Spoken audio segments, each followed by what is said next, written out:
Hi guys, good morning. Good morning. How are you all? Good morning, Anandji. Anandji always is a good wisher. कभी भी ready रहते हैं wish करने. So just tell me if you are getting some voice noise disturbance. If at all you are getting some noise disturbance, मेरा fan चालू है तो fan में थोड़ा सा कम कर दूंगा. अगर आपको noise disturbance आ रहा है तो जरूर बताइए. थोड़ा सा शायद fan कम कर ही देता हूँ मैं.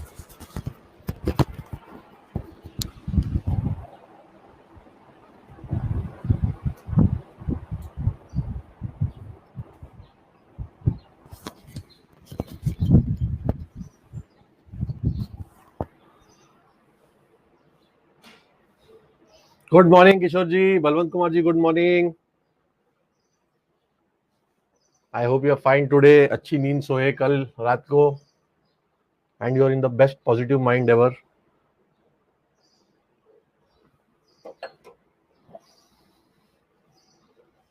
Hope you are enjoying the sessions.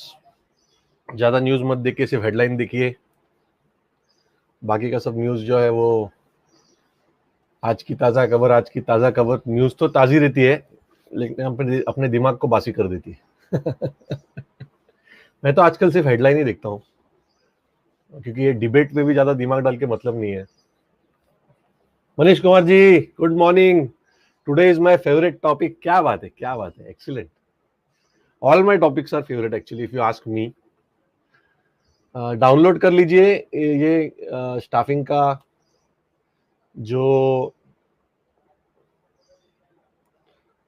ये है वो डाउनलोड कर लीजिए ताकि आप फेसबुक पे भी डाल देता हूँ.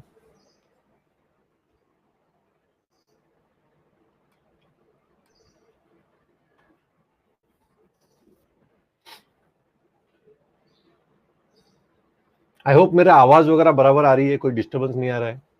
जरा एक बार कंफर्म कीजिए यस बोल के. You are getting my voice and my this thing right.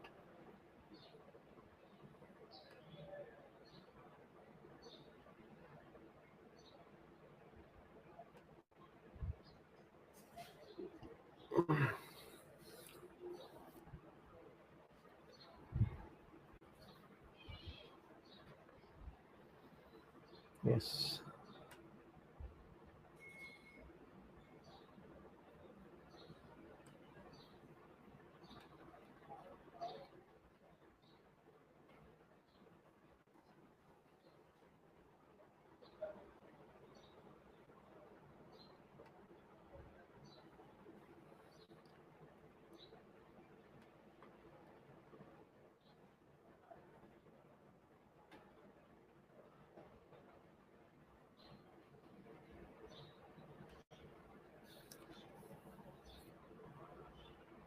ये जो रिक्वेस्ट फॉर एक्सेस है ये सिर्फ ऑनलाइन ही खुलता है, मोबाइल से नहीं खुलता है. So I will give them access actually.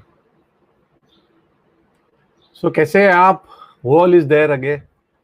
हाँ Prasad ji, hi, good morning to you. Shruti ji, I will email you the details today. You are most welcome. Which details are you talking about, Shruti? Yeah, I have given you the permission, Shruti, so you will get you will be able to access this thing. Don't worry. Anandji, done. Download video and sound good quality. Great. Anandji, 10:05 हुए हैं और एक 5 minute रुकते हैं, फिर 10:10 को start करेंगे.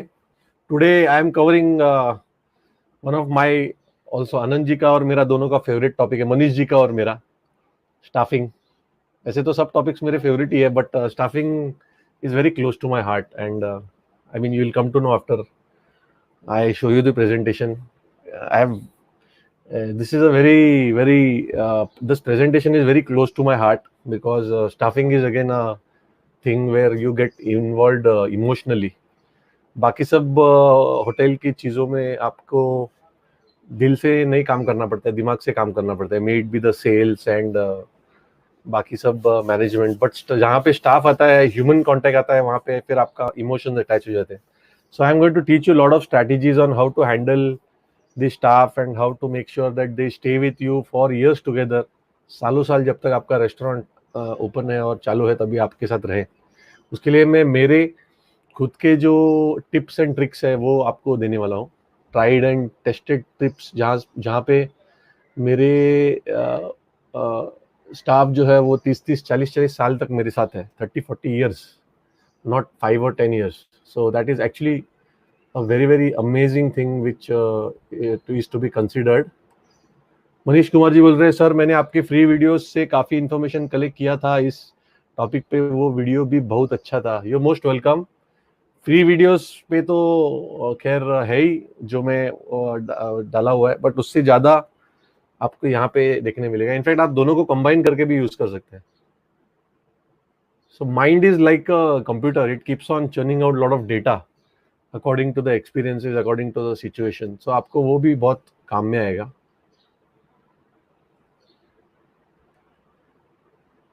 Question regarding yesterday's session, will I email you today? Yeah, do that, do that.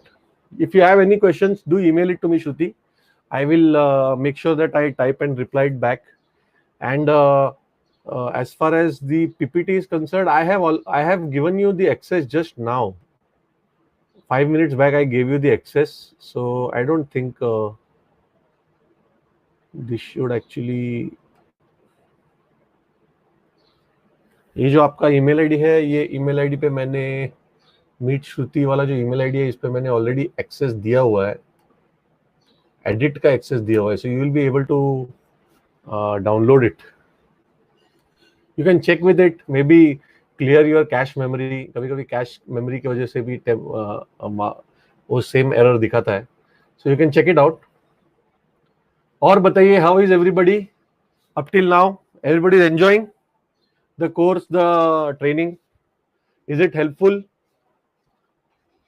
आपको क्या लगता है अभी 100% में से कितने लोग 100% में से 100 आउट ऑफ 100 अपना रेस्टोरेंट खोलने के लिए तैयार है? I want to impact your life यार, मेरे को सिर्फ लेक्चर देने का नहीं है। The last thing which I want to be is a teacher actually, because when I was in college I used to hate my teachers. So I know teachers are the ones who generally face the wrath of education. I mean वो लोग दिल से अच्छे रहते हैं, but वो जो process है सिखाने का, so I didn't want this to be a theory lecture, and theory जो है वो ऐसा 2 फीट सर के ऊपर से निकल जाता। Okay sir, I mean the old PPTs. So what I'll do is, let's see, maybe once this course ends, I am actually creating a different membership site for you guys. वहाँ पे सब ये मैं डालने वाला हूँ और वो आप वहाँ से एक्सेस कर सकते हो। बट बाकी सब जो PPTs है, I will attach those PPTs and maybe today evening send you a different email. Let's see how I can do it. So which all PPTs do you require, Shruti? You can email me whatever issues you have. I will sort it out, don't worry. As of now, just focus on this subject, which is staffing, and whatever questions you have, all of you, you can either mail me or you can come online now, you can be face to face. So there are a lot of modalities in which आप आ सकते हैं, अलग अलग चीजें। आप face to face आ सकते हैं, अगर आपको डायरेक्ट बात करनी है, लाइव इंटरेक्शन जैसे कि हम लोग आमने सामने बात कर रहे हैं वो। अदरवाइज आप यहाँ पे चैट में डाल सकते हैं, या फिर आप ईमेल भी कर सकते हैं मुझे। सो till the time I am in this training phase, I will make sure that I will answer each and every question of yours along with the consultation call which we are doing. So this is the link of live chat if you want to come up. Live पे अगर आना है तो ये link है, ये मैं आपके दूसरे चैट आईडी पे भी अपने इस पे भी डाल देता हूँ।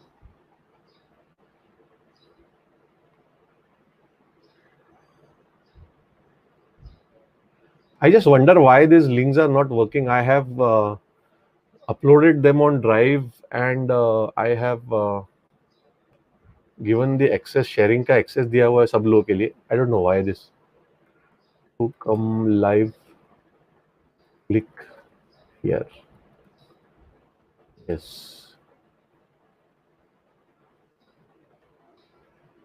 Shit yeah. Sorry. कभी कभी ये ऑटो ग्रामर मोड आ जाता है और वो पूरा बैंड बजा डालता है। I have, बलवंत कुमार जी बोल रहे हैं, I have already merged your All PPT, sir, can I send it to you so you will provide it to all? That's a beautiful this thing. That's a beautiful example. Do send it to me, Balwant जी. सब PPT मर्ज किया है तो वो एक साथ भेज दीजिए, तो वो अटैच करके मैं सब लोगों को भेज दूंगा. आई होप दैट्स कूल श्रुति. एक ही साथ मजा आएगा सबको.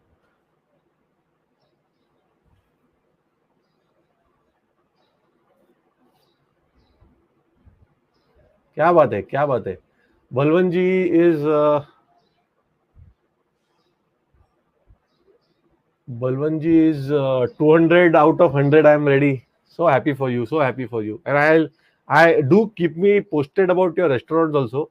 Once you open it, क्या हो रहा है, तो do keep me posted. I will really. It's a matter of pride for me to know that my students are actually going up and opening. Of course, it's not the case that पहले कभी किया नहीं है. पहले भी मैंने ये किया हुआ है यहाँ पे. बहुत सारे लोग मेरे एजुकेशन से इंस्पायर होके ओपन किए हैं. But I always like the process where people go and then they open a restaurant and be successful. तो उसमें बहुत मजा आता है actually.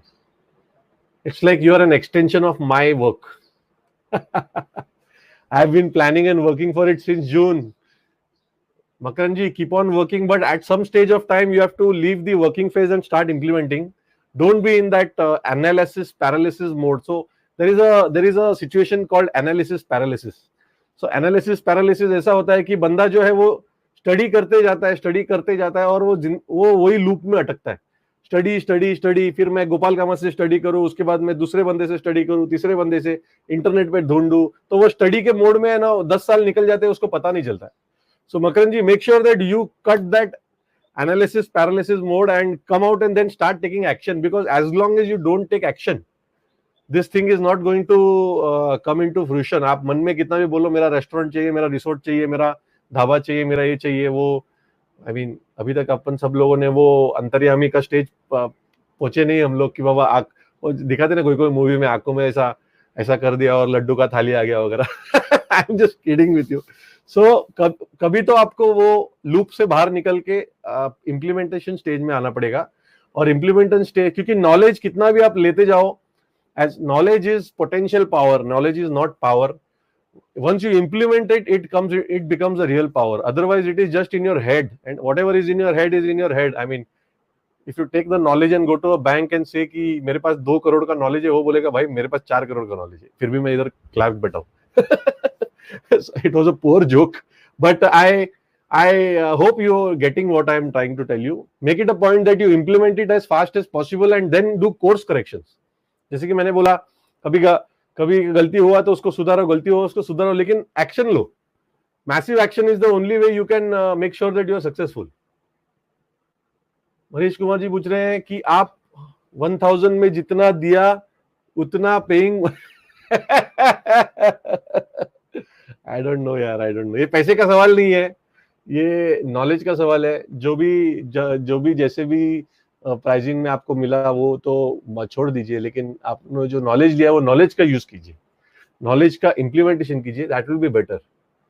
Balwant ji, sending me this, do send it to me today, और मैं बाकी सब लोगों को फॉरवर्ड करता हूँ. Shruti ji is enjoying the session. Cool.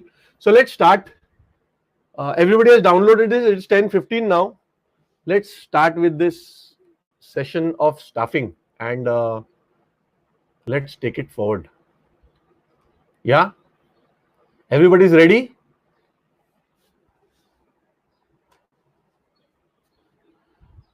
Tell me everybody's ready. Say ready in your chat. Let me have some water and then we'll rock it.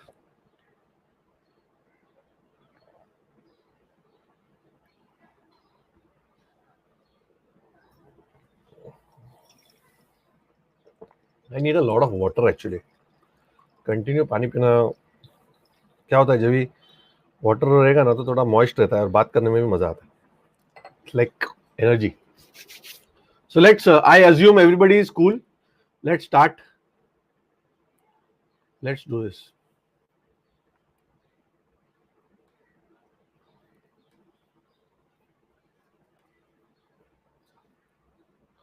So today we are covering again one of the most important topics, which is staffing. How to recruit, how to take care of staff, and how to make sure that the staff doesn't leave you while you run your restaurant, and and make sure that it stays with you as a team. So we are here now how to recruit your staff for a restaurant. Till now we have known the ideal location, restaurant concept, capital arranged, potential properties identified, you know which licenses to apply for, how to plan your restaurant and kitchen, selecting menu. And today we are going to learn about how to recruit superstars at your restaurant.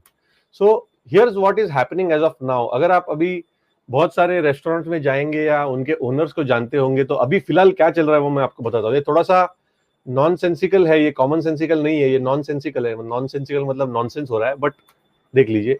Staff is the last person to be appreciated in a restaurant. आजकल आज की तारीख में owner कभी भी staff को appreciate नहीं करता. मोस्ट ऑफ द टाइम जो ओनर है वो स्टाफ को गृहित धरता है, मतलब वो टेकन फॉर ग्रांटेड देता है, उसको हमेशा लेट पैसा देता है. सैलरी 1 महीने में नहीं देता, 2 महीने में देता है, 3 महीने में देता है. उसका पैसा वो वर्किंग कैपिटल बोल के यूज कर सकता है, और गलती होने के बाद सबके सामने उसका इंसल्ट करता है. अगर कभी भी वो छोटा मोटा गलती करता है तो सबके सामने उसका इंसल्ट करता है, जोर से चिल्लाता है, गाली देता है. यहाँ तक कि मैंने देखा है कि बहुत सारे रेस्टोरेंट ओनर्स अपने स्टाफ को पीटते भी है. So that is one of the most stupidest thing which is happening as of now. This is one of the major reason staff आपके रेस्टोरेंट को छोड़ता है, और अच्छा स्टाफ एक बार निकल जाएगा तो वापस अच्छा स्टाफ मिलना बहुत ही मुश्किल हो जाता है. और रेस्टोरेंट ओनर्स हमेशा, मैं जब भी मेरे कोचिंग में और कंसल्टिंग में मेरे क्लाइंट्स आते हैं जो मेरा कोचिंग कंसल्टिंग का फीस देने के बाद मुझसे बात करते हैं कि यार हमारे पास स्टाफ ही नहीं टिकता, हमारे पास स्टाफ अच्छा मिलता नहीं है. और थोड़ा सा खोदने के बाद, थोड़ा सा इन्वेस्टिगेट करने के बाद ऐसा पता चलता है कि मोस्टली यही रीजंस है. ओनर की ही मोस्ट ऑफ द टाइम गलती होती है जिसकी वजह से स्टाफ निकल जाता है. So let's see why staffing is important. First of all, staff ये आपके रेस्टोरेंट की रील की हड्डी है. That is the spine of your restaurant. Without the staff, no restaurant owner can run a successful restaurant. Forget about making profit, forget about earning money out of that restaurant. फिलहाल तो restaurant day to day function ही नहीं हो सकता अगर आपके पास अच्छा team नहीं है. तो work towards building and maintaining a very strong team of people. एक अच्छा टीम ऑफ पीपल जमा करने के पीछे आपका डे 1 से प्रयास होना चाहिए एज अ रेस्टोरेंट ओनर. जो टीम आपके साथ रह सके, आपका पूरा रेस्टोरेंट का काम संभाल सके, और आपको डे टू डे एक्टिविटीज में आपने जो कहा है वो सब डायरेक्शंस फॉलो कर सके. और रेस्टोरेंट ओनर ये हमेशा अपने फैमिली से ज्यादा टाइम अपने रेस्टोरेंट के स्टाफ के साथ बिताता है. अगर आप नॉर्मली देखो तो अगर डे टू डे ड्यूटी अगर ओनर कर रहा है तो मोस्टली रेस्टोरेंट ओनर फैमिली से ज्यादा टाइम अपने स्टाफ के साथ बिताता है. इन माय पर्सनल ओपिनियन, ये मेरा पर्सनल ओपिनियन है, स्टाफ जो होता है रेस्टोरेंट का, ये स्टाफ आपके फैमिली का एक एक्सटेंडेड वर्जन होता है. It is a part of your family because it is helping you to achieve the dreams which you want. It is working and helping you to generate the profits. So ये एक shift, ये एक thinking का shift अगर आपने कर लिया अभी at this moment, since you don't have the restaurant of your own or you are planning to put a restaurant of your own, ये एक माइन्यूट शिफ्ट अगर आपने कर लिया तो ये आपको लॉन्ग टर्म में बहुत ही बेनिफिशियल रहेगा. और ये शिफ्ट अगर आप नहीं कर पाए तो लॉन्ग टर्म में आप अच्छा टीम नहीं बना पाओगे. और अगर आप इंसल्टिंग हो या फिर आप टेकन फॉर ग्रांटेड ले रहे हो या फिर स्टाफ को सेकेंडरी ट्रीटमेंट दे रहे हो, अगर आपके मन में वो सुडो टाइप ऑफ थिंकिंग है कि यार ये स्टाफ ये थर्ड ग्रेड लोग होते हैं, ये मेरे सामने बैठ नहीं सकते वगैरह, बहुत सारे लोगों को रहता है वो थिंकिंग. तो in that case first of all तो आप रेस्टोरेंट ओपन करने का सोचो ही मत. और अगर रेस्टोरेंट ओपन भी कर दिया आपने तो बहुत महीना नहीं टिक पाएगा. I am sorry, I have to say this. ये काफी आपको मैं पेसिमिस्ट लग रहा होगा, काफी नेगेटिव थिंकर, बट ये फैक्ट है. So let's see why staffing is important. For a staff member, respect always comes first, compensation comes later. So बहुत बार रेस्टोरेंट ओनर्स हमेशा सोचते हैं कि यार मैं तो इसको सैलरी दे रहा हूँ, इसने मेरे लिए काम करना चाहिए, मैं तो इसको सैलरी दे रहा हूँ, इसने ये करना चाहिए, मैं जो बोलूंगा वो करना चाहिए, जब भी बोलूंगा तभी करना चाहिए, जैसे बोलूंगा तभी करना चाहिए. ये कुछ हद तक सही है as long as your requirements are genuine. But कभी भी स्टाफ मेंबर के एंगल से अगर आप देखें तो उसको पैसे से ज्यादा इज्जत प्यारी रहती है. पैसा आपको 100, 200, 500, 1000 ऊपर नीचे उसको दूसरी जगह भी मिलेगा, बट अगर उसको रिस्पेक्ट नहीं मिला, अगर उसका मन हर्ट हो गया, अगर आपने उसको रूडली सबके सामने इंसल्ट किया तो वो उसको पैसे से ज्यादा हर्ट होता है. कम पैसा अगर आप सैलरी दे रहे हैं और ये अगर इंसल्ट कर रहे हैं तो कंपैरिजन में इंसल्ट उसको ज्यादा हर्ट होता है. Never insult a staff member in front of everybody. If it does a mistake, make sure you explain it to him one-on-one in private and make him understand how this thing can be done right. First of all आप उनको direction दीजिए कि कैसे चीजें right करनी है, और गलत होने के बाद में उसको सबके सामने आप इंसल्ट मत कीजिए, उसका सबके सामने उसका अपमान मत कीजिए। आप उसको प्यार से साइड में लीजिए, उसको बोले बेटा ये ऐसा करना है, ये अगर ऐसा करेगा तो ये खराब हो जाता है और खराब होने की वजह से नुकसान हो सकता है, तो अगली बार ये तो ऐसा कर, समझ गया बेटा? ऐसा आपने समझाना चाहिए उसको। जब तक आप उसको एक रोड मैप, जैसे कि अभी मैं आपको कोर्स में रेस्टोरेंट बनाने के लिए रोड मैप बता रहा हूं, जब तक आप उसको एक फॉर्मूला या रोड मैप नहीं देंगे तो उसको कैसे मालूम पड़ेगा कि आपको क्या चाहिए और कैसे चीजें करते हैं। तो ट्रेन करना बहुत जरूरी है, और इंसल्ट करना कतई जरूरी नहीं है। The number one reason staff leaves your restaurant is when he feels his efforts are not appreciated and he is not part of the team. बहुत सारे अच्छे अच्छे स्टाफ चुपचाप एक होटल छोड़ के निकल जाते हैं क्योंकि उनको ऐसा लगता है कि उनके जो काम है उसको लोग अप्रिशिएट नहीं कर रहे, लोग उसकी प्रशंसा नहीं कर रहे, और उनको टीम का पार्ट फील नहीं होता है, इसके लिए वो आपका आउटलेट छोड़ के दूसरी जगह जाते हैं।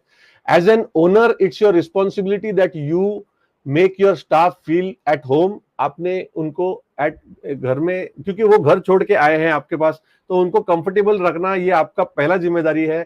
उनको टाइम पे नींद आ रहा है कि नहीं, उनको नहाने के लिए पानी मिल रहा है कि नहीं, मान लीजिए स्टाफ रूम आपने दिया है तो वो उनको आपने तबेले में जैसे भैंस और गाय बकरी रखते हैं वैसे तबेले में जैसा रखना है वैसा नहीं रखना है, उनको आपने ऐसा रखना है जैसे आप खुद को रखना चाहेंगे आपके घर में। तो वैसा, क्योंकि staff, you have to treat your staff, जैसे कि मैंने पहले बोला था, you have to treat your staff as your extended family member. तो उनका कंफर्ट लेवल देखना जरूरी है, उनका जो रूम है वो टाइम टू टाइम क्लीन हो रहा है कि नहीं, कोई लड़के को लगा के क्लीन कर दे, और पानी बराबर टाइम टू टाइम आ रहा है कि नहीं, लाइट है कि नहीं, अगर आपने उनको एंटरटेनमेंट दिया हुआ है जो कि मैं सजेस्ट करूंगा, टीवी चल रहा है कि नहीं। तो ये सब चीजें, क्योंकि जितना आप उनको कंफर्टेबल रखेंगे उतना वो रेस्टेड रहेंगे, जितना वो रेस्टेड रहेंगे वो ज्यादा काम कर पाएंगे आपके रेस्टोरेंट में। तो ये बेसिकली कॉमन सेंस है, बट बहुत सारे लोग फॉलो नहीं करते इस चीज को। पे your staff on time, time पे स्टाफ को सैलरी दीजिए। आपका जो वर्किंग कैपिटल है, जैसे मैंने पहले बोला था, उसमें 6 महीने का आपको प्रोविजन रखना है, और वो वर्किंग कैपिटल में स्टाफ का प्रोविजन, स्टाफ सैलरी का प्रोविजन ऑलरेडी है। सो पे योर स्टाफ ऑन टाइम, क्योंकि उसका पूरा जिंदगी, उसका पूरा जो घर है ना वो आपके सैलरी से चलता है। आप आपका रेस्टोरेंट में कहीं से लोन उठाओगे, या शायद आपने आपके घर में दूसरा कोई कमा भी रहा होगा, या आपने पैसे जमा करके रखे होंगे, तो आपको वो प्रॉब्लम नहीं आएगा। बट उनके दिमाग, उनके लेवल से सोचिए, आपको खुद को उनके शूज में डाल के सोचिए कि आपका 1 महीना काम करने के बाद रेस्टोरेंट में आपका जो सैलरी आप उनको देंगे वो फिर उनके घर में देके फिर उनका घर चलेगा। तो वो उसके लिए काफी सेंसिटिव रहिए आप, and it's a very big thing. ये एक्चुअली आपको बहुत ही जेन्युइन और प्रॉम्प्ट रहना है as far as your salary is concern. So let's see the different levels of staff. ये काफी छोटा लिस्ट है, मैं आपको बता देता हूँ। फ्रेशर्स होते हैं जो इनिशियली सेमी स्किल्ड और मॉडरेट लेवल के होते हैं, और स्किल्ड या एक्सपीरियंस लेवल के होते हैं, और ट्रेनीज होते हैं, हर एक चीज को अंडरस्टैंड कर लेते हैं। फ्रेशर जनरली होते हैं जो कंप्लीटली बोलते हैं ना, रेस्टोरेंट इंडस्ट्री के लिए वर्जिन होते हैं, उनको कुछ पता नहीं रहता है कि क्या कैसे ट्रे कैसे पकड़ते हैं, क्या चलता है क्या नहीं चलता है। तो वो आपके पास आके उनका करियर स्टार्ट कर रहे होते हैं और वो सीख रहे होते हैं। उनको सबसे कम सैलरी दिया जाता है, मोस्ट ऑफ द टाइम उनको स्टाइपेंड भी दिया जाता है या सैलरी कम दिया जाता है, क्योंकि वो आपके रेस्टोरेंट में सीख रहे हैं, वो गलतियां कर सकते हैं, बहुत सारे बार ब्रेकेजेस करते हैं, ग्लास गिरा दिया, प्लेट गिरा दिया, उनको एक्सपीरियंस नहीं होता, इसके लिए उनको कम से कम सैलरी दिया जाता है। और वो उनका एक्सपीरियंस जो है वो उनका एक बहुत बड़ा बेनिफिट होता है।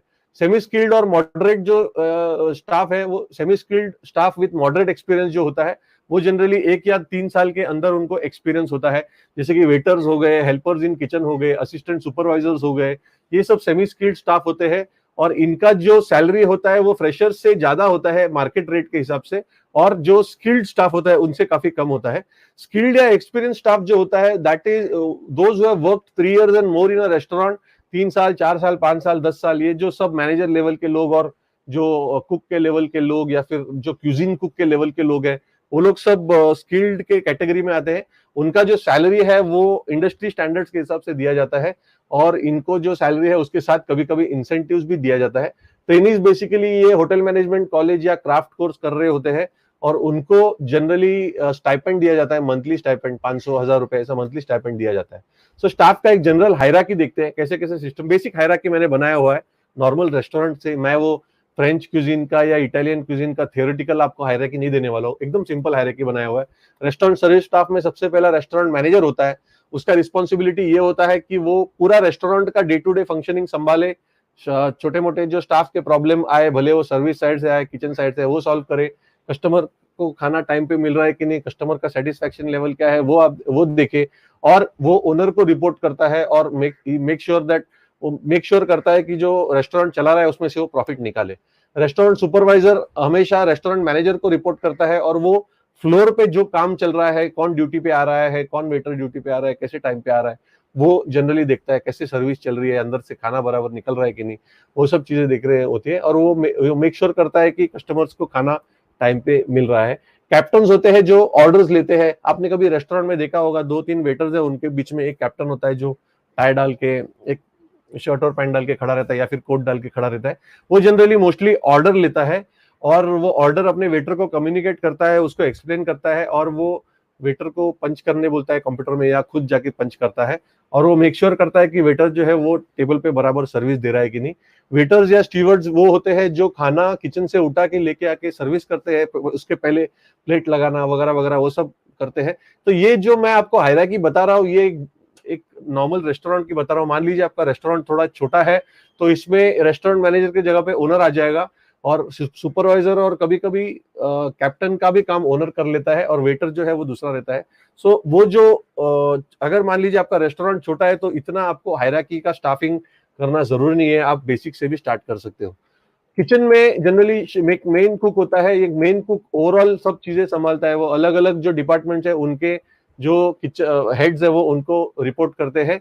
उसके बाद वो day to day main cook का काम होता है day to day ingredients order करना, दूसरे दिन क्या लगने वाला है, एक अंदाज लगा के दूध कितना लगने वाला है, मसाला कितना लगने वाला है, मीट कितना लगने वाला है, फ्रेश फ्रूट्स वेजिटेबल्स कितने लगने वाले, वो सब ऑर्डर करना मेन कुक का काम होता है। क्यूजिन कुक जो होता है वो मेन कुक को रिपोर्ट करता है, बट वो हर एक डिपार्टमेंट का इंचार्ज होता है, जैसे कि पंजाबी हो गया, महाराष्ट्रियन हो गया, चाइनीज हो गया, तंदूर हो गया, वो क्यूजिन कुक का काम होता है। क्यूजिन कुक के अंडर जो हेल्पर्स होते हैं, वो हेल्पर्स उसको प्री प्रिपरेशन सब करके देते हैं, सब कटिंग होना, ग्रेवी बनाना, सब पनीर कट करना, चिकन कट करना, मैरिनेट करके रखना, वो सब चीजें किचन हेल्पर करते हैं। और क्यूजिन कुक जो है वो सिर्फ ऑर्डर मारता है, और वो देखता है कि वो जो क्वालिटी ऑफ खाना निकल रहा है वो टाइम पे बराबर निकल रहा है कि नहीं, और उसको टेस्ट करके वो गार्निश बराबर हो रहा है कि नहीं, वो सब क्यूजिन कुक देखता है। डिश वॉशर जो होते हैं वो जो सर्विस एरिया से जो कस्टमर्स का क्रॉकरी, कटलरी, प्लेट्स आ रहे हैं वो सब क्लीनिंग करते हैं, और किचन के अंदर से जो बड़े बड़े बर्तन आ रहे हैं, फ्राइंग पैन आ रहे हैं, यूटेंसिल्स आ रहे हैं, डेगची आ रहा है, वो सब क्लीन करने का काम डिश वॉशर्स करते हैं। डिश वॉशर्स मॉपिंग भी करते हैं पूरे रेस्टोरेंट का, और पूरा रेस्टोरेंट क्लीन भी रखते हैं। तो ये एक नॉर्मल हायरार्की मैंने बनाया हुआ है जो जरूरी है रेस्टोरेंट के लिए, depending on the level of the restaurant. उसके अलावा मिसलिनियस स्टाफ रिक्वायरमेंट जो होता है, जैसे कि आपको एसी रिपेयर करना है, फैन रिपेयर करना है, लाइट बंद हो गया, या प्लम्बिंग चाहिए, वो आप आउटसोर्स कर सकते हैं। उसके लिए आपको स्टाफ हायर करने की जरूरत नहीं है, हर एक चीज को आउटसोर्स करके केस टू केस बेसिस पे उसका पेमेंट करके आपको उसको खत्म कर देना है। गार्डन, अगर आपका छोटा रेस्टोरेंट में गार्डन है तो गार्डन का मेंटेनेंस, अपकीप और कटिंग जो एग्जिस्टिंग स्टाफ है उनसे ही काम चलाना है आपको, ज्यादा खर्चा बढ़ा के कोई मतलब नहीं है। और पीरियडिक डीप क्लीनिंग जो है, मंथली एक बार पीरियडिक डीप क्लीनिंग होता है, जब भी हर एक डिपार्टमेंट का बंदा अपना अपना एरिया और अपना अपना पूरा चीज जो है वो साफ सफाई करता है। All other staff requirements can be outsourced, employed, depending on the size of the restaurant and volume of sales. तो ये अकाउंट्स हो गया, परचेज हो गया, ये सब अलग अलग चीजें हैं। जैसे जैसे आपका वॉल्यूम बढ़ेगा, सेल बढ़ेगा, वैसे वैसे आप इधर आउटसोर्स कर सकते हैं उस चीज को, या फिर आप उस चीज को एम्प्लॉय कर सकते हैं खुद के पास, अगर आपका उतना वॉल्यूम है तो। अगर वॉल्यूम नहीं है तो वो चीजें आप खुद भी कर सकते हैं।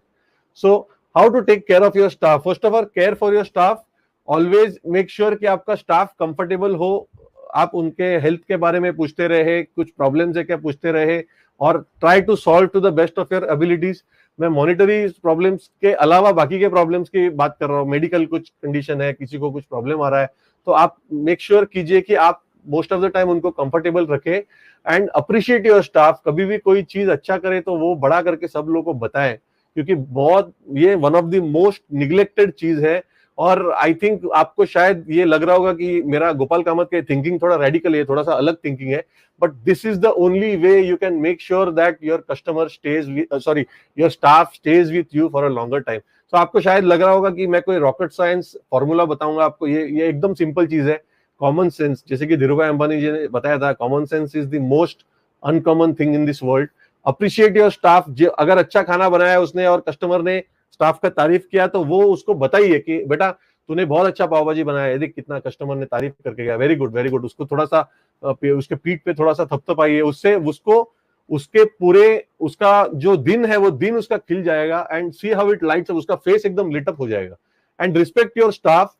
कभी भी ध्यान में रखिए कि टीम जब भी एक साथ आके काम करती है तो ही आपके रेस्टोरेंट में प्रॉफिट होने लगता है।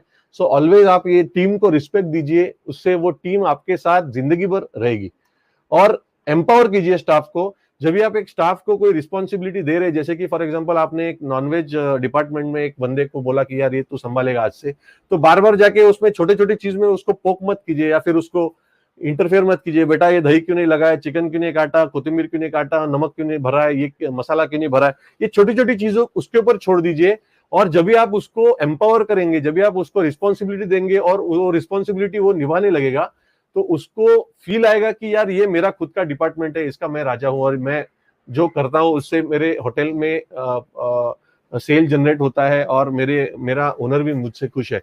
तो ये जो ओनरशिप मेंटालिटी है, ये आप हमेशा उसको याद करा के मतलब उसको रियलाइज होने दीजिए खुद से और उसको रिस्पॉन्सिबिलिटी दीजिए। I hope you understand what I am trying to tell you. Some compensation suggestions, थोड़े से सैलरी के बारे में सजेशंस है। Make sure you pay your staff on time. Generally 7 से लेके 15 के रेंज में सैलरी की जाती है, तो आप टाइम पे सैलरी दीजिए। एक ही दिन रखिए लेकिन वही दिन पे सैलरी कीजिए। एक मंथ का सैलरी हमेशा एक साल का बोनस दिया जाता है, जब जनरली दिवाली के बाद या दिवाली के पहले, दिवाली के बाद ही दिया जाता है। तो एक साल अगर जिसका खत्म हो गया होगा उसको 1 महीने का बोनस मिलता है, बाय लॉ बोल रहा हूं मैं। Maximum of 50% advance can be given. मान लीजिए आपका स्टाफ 15 दिन 20 दिन काम किया हुआ है, तो उतना देर तक का एडवांस आप जनरली उनको दे सकते हैं अगर उनको अर्जेंट है तो। Generally the duty hours are 9 hours with a fixed amount of 9 घंटे का जनरल ड्यूटी आवर्स होता है, ये मैं बॉम्बे की बात कर रहा हूँ। और 9 घंटे का ड्यूटी के बाद उनको हर घंटे का ओवर टाइम होता है, तो वो डिपेंड आप कॉस्ट डिसाइड कर सकते हैं, 20 रुपया 30 रुपया 40 रुपया। और वो ओवर टाइम का जो कॉस्ट है वो एक महीने का वो हिसाब किया जाता है कि मान लीजिए उन्होंने 10 दिन किया, तो 10 दिन का अगर 40 रुपया है तो 400 रुपया उनको सैलरी के साथ ओवर टाइम का अलग से वही टाइम पे दिया जाता है। हमेशा ध्यान रखिए कि हर दिन रात को जितने घंटे ओवर टाइम हुए हैं वो एक नॉर्मल छोटा सा बुक आप रख सकते हैं और उसमें बंदे का नाम रख के उतना घंटा ओवर टाइम रख के एवरीडे का डेट डाल के नीचे आप साइन कर सकते हैं, क्योंकि वो फिर आपको हिसाब लगाने में बहुत इजी गिर जाता है। So this is the RACE method. ये मेरा खुद का एक फॉर्मूला है स्टाफिंग के लिए, और ये एक फॉर्मूला के अंदर पूरा आपको स्टाफ का कच्चा चिट्टा पता चल जाएगा और आप कैसे वो स्टाफ को मेंटेन करे और हैंडल करे और टीम को साथ में रखे, वो आपको एक साथ आइडिया आ जाएगा। So R stands for recruit. Recruit में आप पहले अट्रैक्ट करेंगे आपके स्टाफ को, मैं बताने वाला हूं आपको आगे कैसे अट्रैक्ट करेंगे। सेकेंडली आप उसको क्वालिफाई करेंगे। क्वालिफाई करना मतलब कौन से लोग आपको चाहिए उनको आप सिलेक्ट करेंगे और जिनको नहीं चाहिए उनको आप जाने को कहेंगे। और उसके बाद आप उनको ट्रेन करेंगे। जैसे एग्जिस्टिंग स्टाफ आपके पास है तो उनके अंडर डाल के आप उनको ट्रेन कर सकते हैं, या फिर लेना जिनको क्वालिफाई करना है वो ट्रेन स्टाफ ही लेना है और वो बाकी के आपके स्टाफ को ट्रेन करेंगे। C stands for care. So care is सब ये RACE का R और C वाला ले रहा हूं। केयर इज रेस्ट करने दीजिए उनको टाइम पे। जितना आप स्टाफ को ज्यादा काम कराएंगे उतना उनका एफिशिएंसी ऑटोमेटिकली कम होते जाएगा। रिस्पेक्ट मैंने कवर किया हुआ है, कैसे टाइम टू टाइम रिस्पेक्ट देना है, और रेन्यूमरेशन उनको टाइम पे दीजिए, सैलरी उनको टाइम पे दीजिए। ए स्टैंड्स फॉर अप्रिशिएट कीजिए उनका लॉयल्टी, उनका खाना, उनका परफॉर्मेंस अप्रिशिएट कीजिए। आपका विजन उनको बताइए कि ये रेस्टोरेंट मेरा अभी है और 1 साल में मैं दूसरा रेस्टोरेंट करने वाला हूँ। दूसरा रेस्टोरेंट करने के बाद में मेरे जो आप लोग हैं उनको मैं मैनेजर्स बनाऊंगा या सुपरवाइजर्स बनाऊंगा और आपके अंडर बाकी की टीम। उनको एक रोड मैप दीजिए कि उनका भी ग्रोथ होने वाला है, तो फिर वो आपके साथ ज्यादा रहेंगे। और हार्डवर्क उनसे कराइए और वो हार्डवर्क को अप्रिशिएट कीजिए। एम्पावर कीजिए, जैसे कि मैंने पिछले पॉइंट में कवर किया था, डिसीजन मेकिंग कैपेसिटी दीजिए उनको रिस्पॉन्सिबिलिटी दीजिए, उनको ग्रो होने दीजिए और उनको एक ओनरशिप दीजिए, उनको एक डिपार्टमेंट दीजिए और बोलना बेटा ये आज से तेरा डिपार्टमेंट है, मुझे टाइम टू टाइम ऐसा ऐसा चीजें बनानी है, ऐसा ऐसा भाजी बनाना है, ऐसा ऐसा पाव भाजी बनाना है और मुझे ये क्वालिटी चाहिए, अभी तेरा रिस्पॉन्सिबिलिटी है। And just wait and watch, let him take up, उसको परफॉर्मेंस करने दीजिए, slowly slowly he will pick up and he will start giving you the result which you want. I hope this is a very very powerful formula. इसको आप बाद में जरूर एक बार वापस इसके ऊपर से रिवीजन करके लीजिएगा। So how to attract staff, कैसे आप स्टाफ को अट्रैक्ट करें। फर्स्ट ऑफ ऑल, अगर आपके पास कोई सोर्स नहीं है, आपके पास कुछ नहीं है, तो आप डायरेक्ट लोकल न्यूज़पेपर्स में ऐड डाल सकते हैं। हम लोग जनरली जो दुष्कालित जिला रहता है, जहां पे ड्राउट है या जहां पे बोलते हैं ना बाढ़ आती है या फिर जहाँ पे पानी नहीं है, जहाँ पे बहुत ही तकलीफ में लोग हैं, वहां के न्यूज़पेपर्स में ऐड डालते हैं, क्योंकि वहां के लोगों को सबसे ज्यादा जरूरत होती है जॉब की। और आपका वैकेंसी जो है वो आप सोशल मीडिया प्लेटफॉर्म्स पे डाल सकते हैं। आजकल बहुत सारे सोशल मीडिया प्लेटफॉर्म्स है, फेसबुक है, इंस्टाग्राम है, आपका ये है यूट्यूब है, यूट्यूब से ज्यादा फेसबुक चलता है, तो व्हाट्सएप है, जो ऐसे ग्रुप्स जो है वहां पे आपको आप स्टाफिंग के लिए आपका रिक्वायरमेंट डाल सकते हो और वहां से आपको इंक्वायरीज या फिर फोन कॉल आ सकते हैं। डिस्प्ले, जहां पे अभी ये मैं टीयर 2 या टीयर 3 सिटीज की बात कर रहा हूँ, जहां पे आप छोटा छोटा बैनर लगाते हैं, vacancy available at this restaurant, आपका मोबाइल नंबर डाल के, ये आप एसटी स्टैंड के सामने, रेलवे स्टेशन के सामने आप छोटे छोटे बैनर लगा सकते हैं, जिससे लोग देखें और जो लोग जॉब ढूंढ रहे हैं वो डायरेक्टली आपको आके फोन करें। और उसके बाद आप एग्जिस्टिंग, अगर आपके पास थोड़े बहुत स्टाफ है तो आप एग्जिस्टिंग स्टाफ मेंबर्स को बोल सकते हैं कि भैया तू दूसरा स्टाफ मेंबर लेके आ जा, और उनको फिर 1000 2000 3000 रुपया बख्शीश बोलिए या फिर इंसेंटिव करके आप दे सकते हैं। और एम्प्लॉय स्टाफ हायरिंग एजेंसीज, अगर ये ऊपर की सब चीजें नहीं चले तो ये स्टाफ हायरिंग एजेंसीज, मोस्टली ऊपर की सब चीजें चल जाती है, बिकॉज अभी तक मैंने खुद स्टाफ हायरिंग का एजेंसीज कभी यूज नहीं किया है। बट अगर आपके पास ये सब चीजें नहीं चल रही है तो आप स्टाफ हायरिंग का एजेंसीज भी यूज कर सकते हैं, और उनको 2 या 3 महीना आपका स्टाफ आपके पास काम कर रहा है, उसके बाद उनका जो चार्जेस है पर हेड का चार्जेस या एक सैलरी जनरली वो लोग लेते हैं, वो आप जनरली दे सकते हो। Usually after getting a few staff members, एक आध दो स्टाफ मेंबर आपके पास ज्वाइन होने के बाद में स्लोली स्लोली कैंडिडेट्स का आना आपके पास चालू हो जाता है, क्योंकि बहुत सारे लोगों को मालूम पड़ जाता है। तो ये इस चीज में आप हमेशा पैनिक मत होइए कि यार मेरे पास स्टाफ नहीं है तो स्टाफ कहाँ से आएगा। इस चीज को थोड़ा टाइम देना पड़ता है, थोड़ा पेशेंस रखना पड़ता है आपको, और स्लोली स्लोली फिर स्टाफ आपके पास आना चालू होता है। थैंकफुली इंडिया में स्टाफ की रेस्टोरेंट इंडस्ट्री के लिए कभी भी कमी मुझे महसूस नहीं हुई है। तो ये बहुत बार रेस्टोरेंट ओनर्स बोलते हैं कि यार मेरे पास स्टाफ ही नहीं आ रहा है, उसका रीजन वो खुद रेस्टोरेंट ओनर होता है, जो मैंने आपको पिछले बार सब एग्जांपल्स बताए हुए हैं। सो सम सजेशंस व्हाइल रिक्रूटिंग। सबसे पहले तो जो किचन, जो डिपार्टमेंट का स्टाफ है वो डिपार्टमेंट का वो काम आपको उनसे करा के लेना जरूरी है। जैसे कि फॉर एग्जांपल किचन स्टाफ अगर है, कोई बोल रहा है कि मैं किचन में कुक हूं, तो उसको बोलने का भैया चलो एक मुझे पूरा राइस सूप से लेके राइस ये सब बना के, तो उनका इंग्रेडिएंट्स आप वो किचन में उनको प्रोवाइड कीजिए और उसको बोलिए सब खाना मुझे बना के दिखाओ, और वो खाना आप खाइए, और अगर आपको वो खाना अच्छा लगा उसके बाद ही आप उसको सिलेक्ट कीजिए।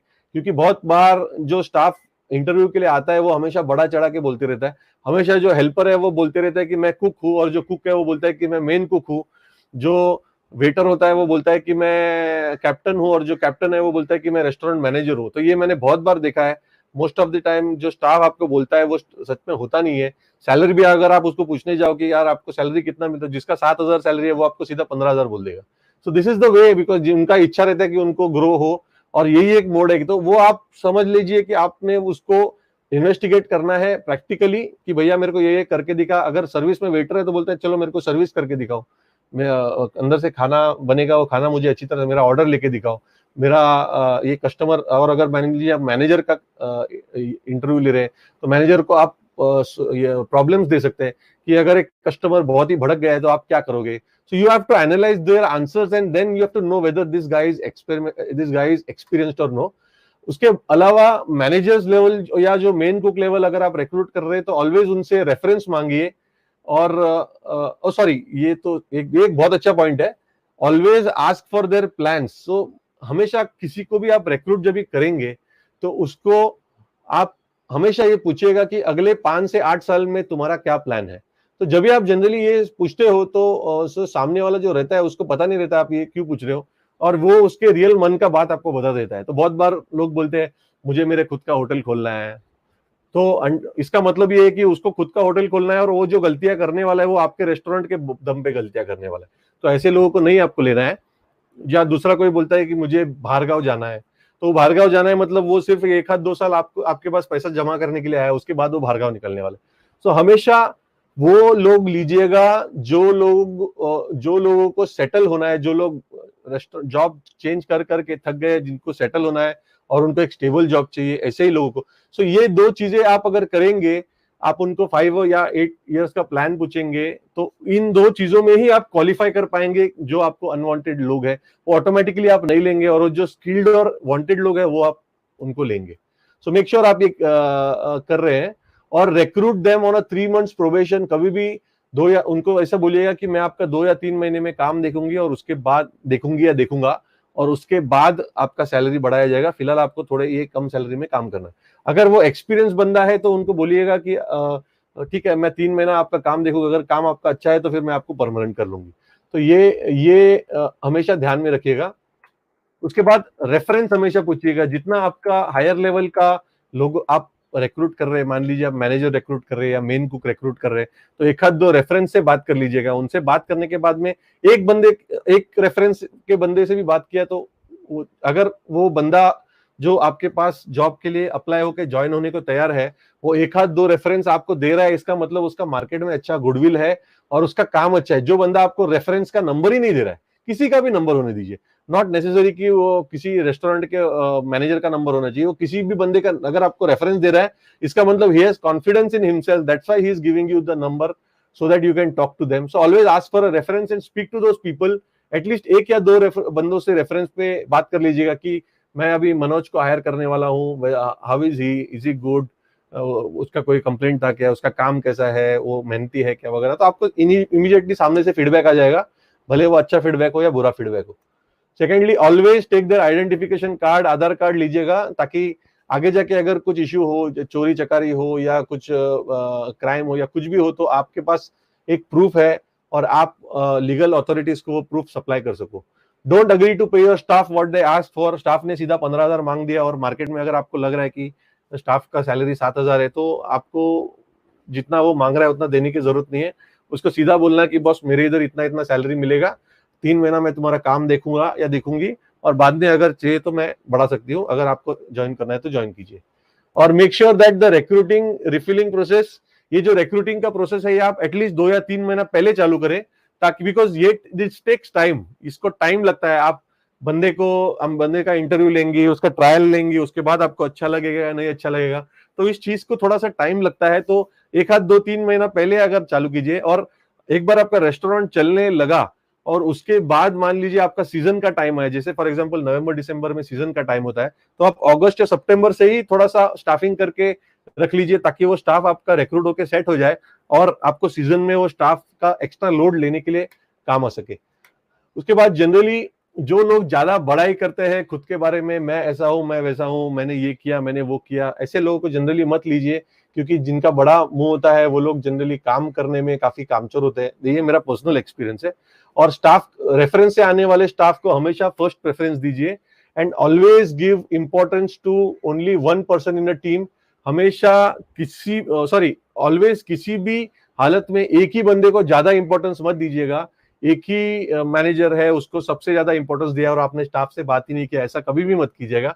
उससे एक यूनियन टाइप मेंटेलिटी क्रिएट हो जाती है और उस बंदे को जरूरत से ज्यादा इंपॉर्टेंस मिलता है, और वो आगे जाके उसके पास ज्यादा पावर आने के बाद में वो प्रॉब्लम्स क्रिएट कर सकता है। तो make sure you talk to each and everybody. आप सबसे बात करें, डिश वॉशर से बात करें, आपके हेल्पर से बात करें, आपके क्यूजिन कुक से बात करें, आपके मैनेजर से बात करें, सबसे बात कीजिए, सबको खुश रखिए, ताकि एक बंदे के पास ज्यादा पावर ना आए और वो पावर का गलत इस्तेमाल नहीं कर सके आपको ब्लैकमेल करने के लिए। Blackmail in the sense not physically blackmailing as such, but team बना के वो यूनियन गिरी कर ना सके, उसके लिए आपको ये करना बहुत जरूरी है।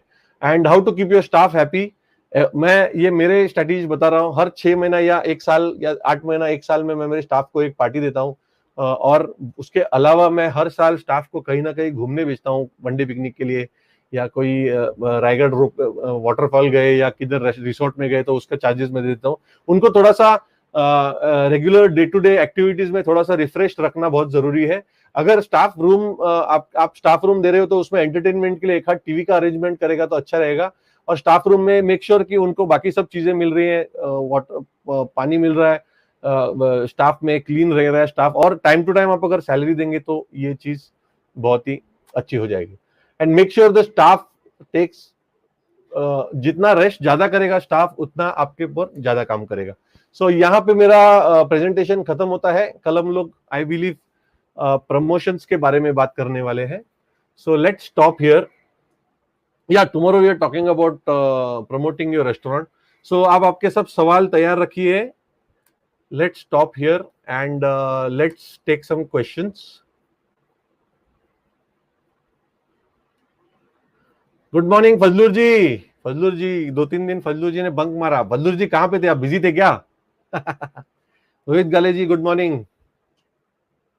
I hope everybody liked the presentation. This is what I had in my mind as far as my years of experience is concerned. It's a very simple explanation, but being a simple explanation also, it is working. It works in this industry, and you have to make sure that you use this thing.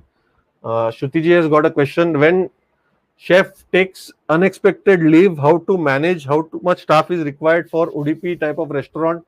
If cleaning, first of all, Shruti, you have to make it a point that nobody is allowed to take a leave without informing you. So I have a procedure in which I have a policy where a staff member has to take a leave after getting a written permission and he has to apply for it. So एक कागज में उसने लिखना चाहिए कि मैं समझो for example मैं ऋषभ चौधरी हूँ, मैं कुक हूँ और मुझे अगले महीने 27 तारीख से 30 तारीख तक शादी पे जाना है गांव में, इसके लिए मुझे छुट्टी चाहिए। वो 1 महीना पहला आपको बताना जरूरी है वो स्टाफ ने। अचानक अगर स्टाफ आपको लीव कर रहा है, इसका मतलब आपके पास कोई सिस्टम नहीं है लीव का। सो वो जब भी 1 महीना पहले आपको लिख के देगा तो आपको मालूम पड़ेगा कि ये महीने में ये बंदा मेरा जाने वाला है, तो वैसा आपको ड्यूटी एडजस्ट करने के लिए इजी गिरेगा। The same goes with your dish washing staff. How much staff is required in a ODP type of restaurant? So yesterday, as I told you, it depends on your menu. अगर आपका मेनू बड़ा है तो हर एक department में एक main cook और एक आध दो हेल्पर लगेंगे। अगर आपका सिर्फ एक सिंगल क्यूजिन रेस्टोरेंट है तो सिंगल क्यूजिन रेस्टोरेंट में एक आध कुक और 2 हेल्पर, और अंदर फिर डिश वॉशर्स 1-2, और जो सर्विस के लिए मतलब जो खाना परोस के प्लेट्स भर के जो सामने रखते हैं उसके लिए तो 5-6 लोगों से आपका काम चल जाएगा। But you have to have, आपको लीव के लिए एक प्रोसेस होना बहुत जरूरी है। यही जो मैंने कहा कि 1 महीना पहले रिटर्न परमिशन के बाद ही रिटर्न एप्लीकेशन और उसके बाद ही आपको ये मिलेगी।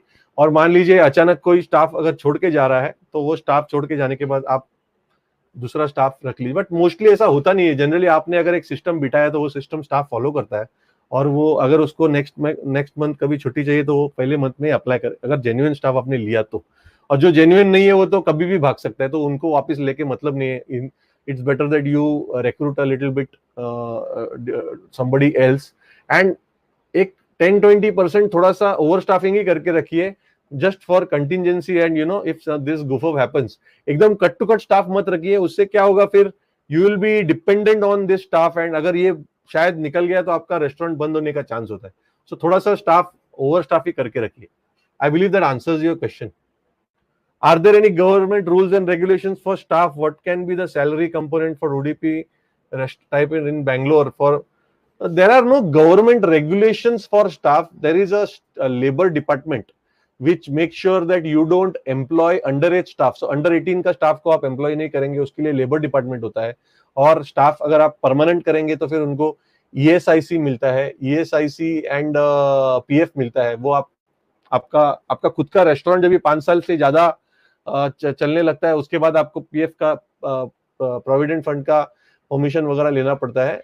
So these are the government rules. What can be the salary component? So जो मार्केट में जो सैलरी चल रहा है कि मान लीजिए हेल्पर को, अभी बॉम्बे की बात कर रहा हूं मैं, so ये भी चीज है, ये जो आप जब भी स्टाफ रिक्रूट करना चालू करेंगे या इंटरव्यू करना चालू करेंगे तभी ऑटोमेटिकली आपको आइडिया आ जाएगा कि हेल्पर का रेट क्या चाहिए? बॉम्बे में हेल्पर का जनरली 9,000 रुपये का सैलरी चल रहा है, डिश वॉशर का 8,000 रुपये का सैलरी चल रहा है, अभी की बात कर रहा हूँ मैं। और मैनेजर जनरली जो कैप्टन होते हैं उनको 12-13 हजार रुपये होता है, और सुपरवाइजर्स को 15,000 होता है, और मैनेजर होगा तो उसको 20-22 हजार रुपये होता है रेस्टोरेंट मैनेजर का। सो ऐसे ऐसे लेवल पे आपको मार्केट का जो रेट्स है वो ऑटोमेटिकली इंटरव्यू लेने लगेंगे तभी मालूम पड़ जाएगा। So how do I need to provide accommodation? Yes, if for restaurant owners, if your staff is coming from all over the India, it is better that you provide, and I recommend you to employ not local people but people from all over the India. It is better if you have a staff room nearby. I had told you this last time also. Staff room नजदीक रख के उनको accommodation देना है, और उसका जो charges है वो अपने को खुद को बेयर करना है. So I believe that answers your question. Salary is Shruti, salary is what everybody is getting in the marketplace, so it is not more. Sir, मजा आ गया सेशन में. Most welcome Manish ji. I was sure you will get lot of insights into this.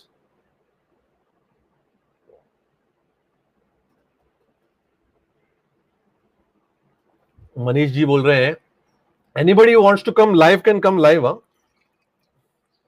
I have provided the live link. Just a moment, I'll have some water. I had provided the live link. I don't know where that link went. Anyways, I will put it again. So किसी को live आना है, so ये link पे हम live. यार आप सब लाइव ही नहीं आ रहे हो यार, कमाल करते हो. लाइव लिंक पे आ जाइए जिनको लाइव चैट करना है. और मैं वैसे तो फिजिकली भी क्वेश्चंस ले रहा हूं. I believe Shruti that answers your question. Kindly give me a feedback question if you have.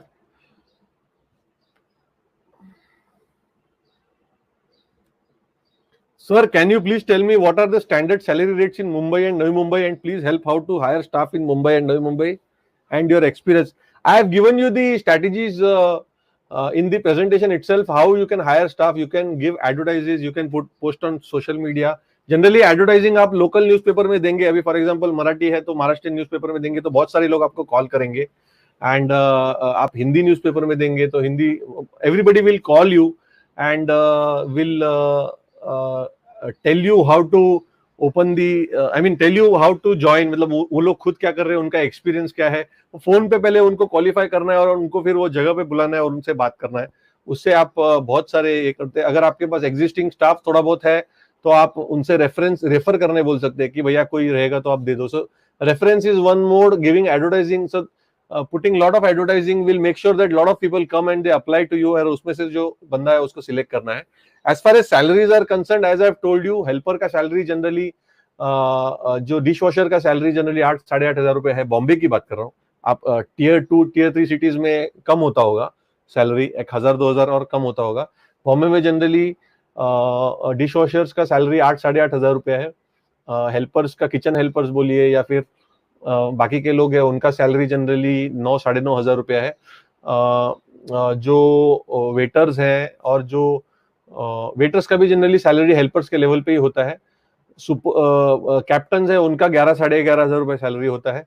Restaurant supervisors का 14-15 हजार रुपए सैलरी होता है. और रेस्टोरेंट मैनेजर्स का जनरली 20-22 हजार रुपए सैलरी होता है. और मान लीजिए आपका मेन कुक है तो मेन कुक का भी सैलरी जनरली 20-22 हजार 25 हजार रुपए ऐसा होता है. उनका काम भी काफी, उनका रिस्पॉन्सिबिलिटी ज्यादा होता है to make sure that your food comes on time, it comes in the good quality. तो आपका एक डिपार्टमेंट, एक क्यूजिन है तो एक मेन कुक और एक आध दो हेल्पर रहेंगे तो आपका काम जनरली हो जाता है. अगर आपका 2 या 3 या 4 डिपार्टमेंट्स है, अगर आप तंदूर दे रहे हो तो तंदूर में आपको एक मेन एक क्यूजिन कुक लगेगा, उसके साथ में एक आध दो हेल्पर लगेंगे. चाइनीज अगर दे रहे हो तो चाइनीज में एक क्यूजिन कुक लगेगा, उसके साथ एक आध हेल्पर स्टार्टिंग में, या उसके बाद 2 हेल्पर लगेंगे. जैसा काम और जैसे आपका वॉल्यूम बढ़ता है वैसा आप ऑटोमेटिकली आप बंदों का हेल्पर्स बढ़ा दें. आई hope that answers your question. Mostly staff hiring agencies बाद में आपको एम्प्लॉय करनी है, पहले आप एडवर्टाइज देके देखेंगे तो भी बहुत बार आपके पास डायरेक्ट क्लाइंट्स आते हैं। बलवंत जी पूछ रहे average salary of main cook. अभी बलवंत जी बॉम्बे में तो 20-22 हजार 25 हजार रुपए चल रहा है। आप अगर टीयर 2 टीयर सिटी में हो तो वहां पे आई थिंक 15 हजार या 14 हजार में भी काम हो जाएगा आपका, आई बिलीव। वेटर्स का जनरली बॉम्बे में सैलरी 8-8.5-9 हजार रुपया होता है। आपको अगर 7 या 6 में तो ये जो क्वेश्चन है इसमें जब भी लोग आपके पास ज्वाइन करने आएंगे वाया आपने किधर बैनर डाल दिया या किधर छोटा सा बैनर लगा दिया या फिर एडवर्टाइज कर दिया, तो उसके बाद जब भी लोग आएंगे तो वो खुद बताएंगे आपको कि आपका पिछला सैलरी कितना था, आगे का सैलरी कितना था, और थोड़ा सा बड़ा चढ़ा के ही बताएंगे। तो जिनका सैलरी अगर 7 हजार है वो बोलेगा मुझे 10 हजार सैलरी था, तो समझ जाने का आपने कि उसका 7 हजार सैलरी है। उसको बोलेगा भाई 10 हजार सैलरी किधर नहीं होता है, मुझे मत बता। So you have to tell them that you know more about this even if you don't know because you are a restaurant owner. So सामने वाला जो है वो ऑटोमेटिकली वो बोलेगा अरे ये तो ओनर है, इसको मेरे से ज्यादा ही नॉलेज होगा।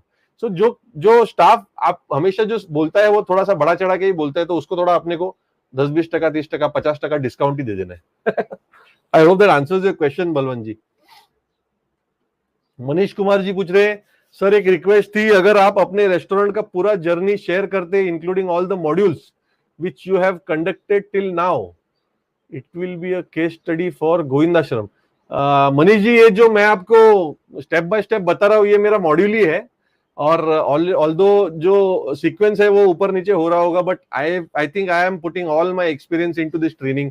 सो ये जो आप अभी इतने 7-8 दिन से जो स्टडी कर रहे हैं, जो जान रहे हैं, वो ऐसा समझ लीजिए कि ये मेरे रेस्टोरेंट का ही जर्नी है, because my experience is come because I have worked in my restaurant and my restaurant is one of the reasons why I have got that kind of an experience. So I believe my training which you are getting now in itself is my journey.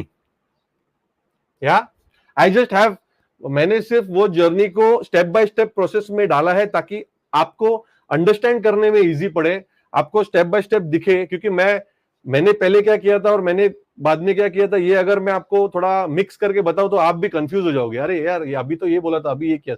इसके लिए मैंने उसको step by step process में set किया है ताकि आप 0 से लेके 1 स्टेप 2 स्टेप 3 स्टेप कैसे जाके आपका खुद का रेस्टोरेंट सेट करें वो आपको पता चल सके। I hope that answers your question.